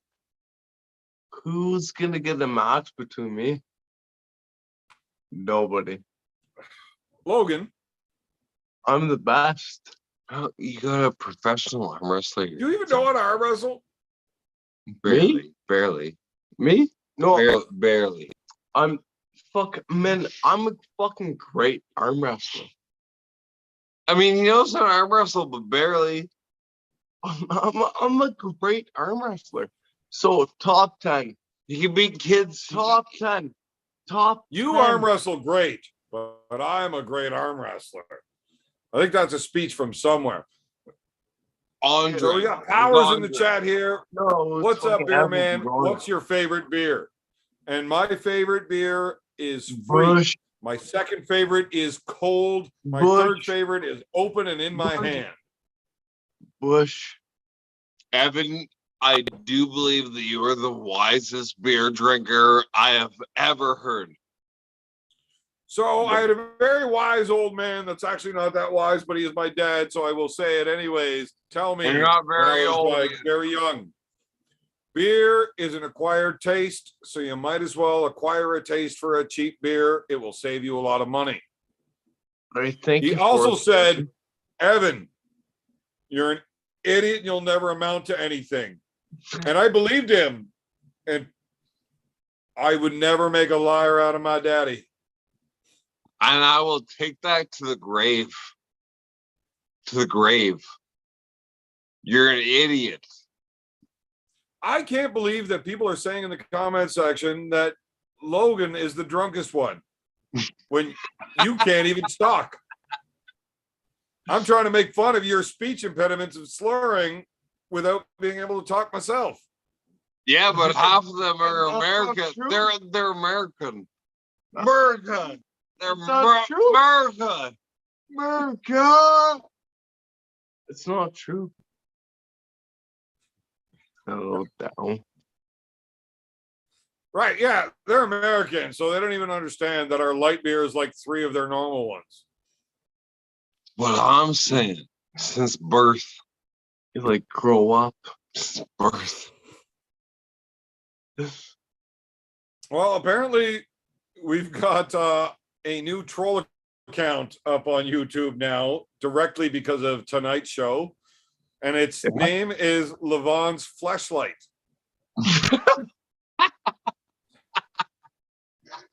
So he came in with back-to-back comments. The first one is, "You fight great, but I'm a great fighter," which is quoting Apollo Creed. And then the second one is, "You fleshlight great, but I'm a great fleshlight." No, we have Ukrainian grapes. We have Ukrainian grapes. Oh, fuck. We are now well past our cutoff time. That's what happens when you drink Sprite. You don't like Sprite.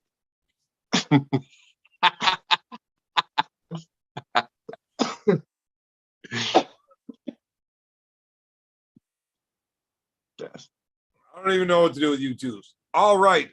Well, thank you everybody that is still tuning in, because why the fuck would you do that? It happens. Yep. I mean, oops. Especially Marcus Thompson. The guy's super chats in euros, so he's got to be way over there. Why the fuck is that guy still awake? It's got to be like later there. Yeah, but who's got the hardest slap shot over there? In Europe?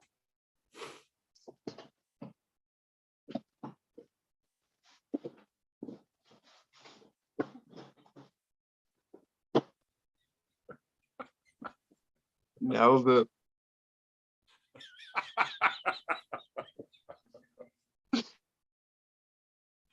Yeah. Oh. What the fuck is wrong with you two, man? All right, have a good night, boys. Yep. Everybody else in the chat, it's been a blast. Oh, We'll see you again. Every time. I hope not. That's a No. lie. I hope you guys are back on. Mark, Somebody's got to. How do I end this? with a button, usually. Yeah, You just where press is the button though? I don't know. Right there. Justin That one? Trudeau would be like, no. No, Evan, you fucking retard. I Press the found it. red I one. found it. I found it. Hey, why don't you guys just like do something cool, like do a cool pose or something to sign off with? Backflips. Backflips. Woo!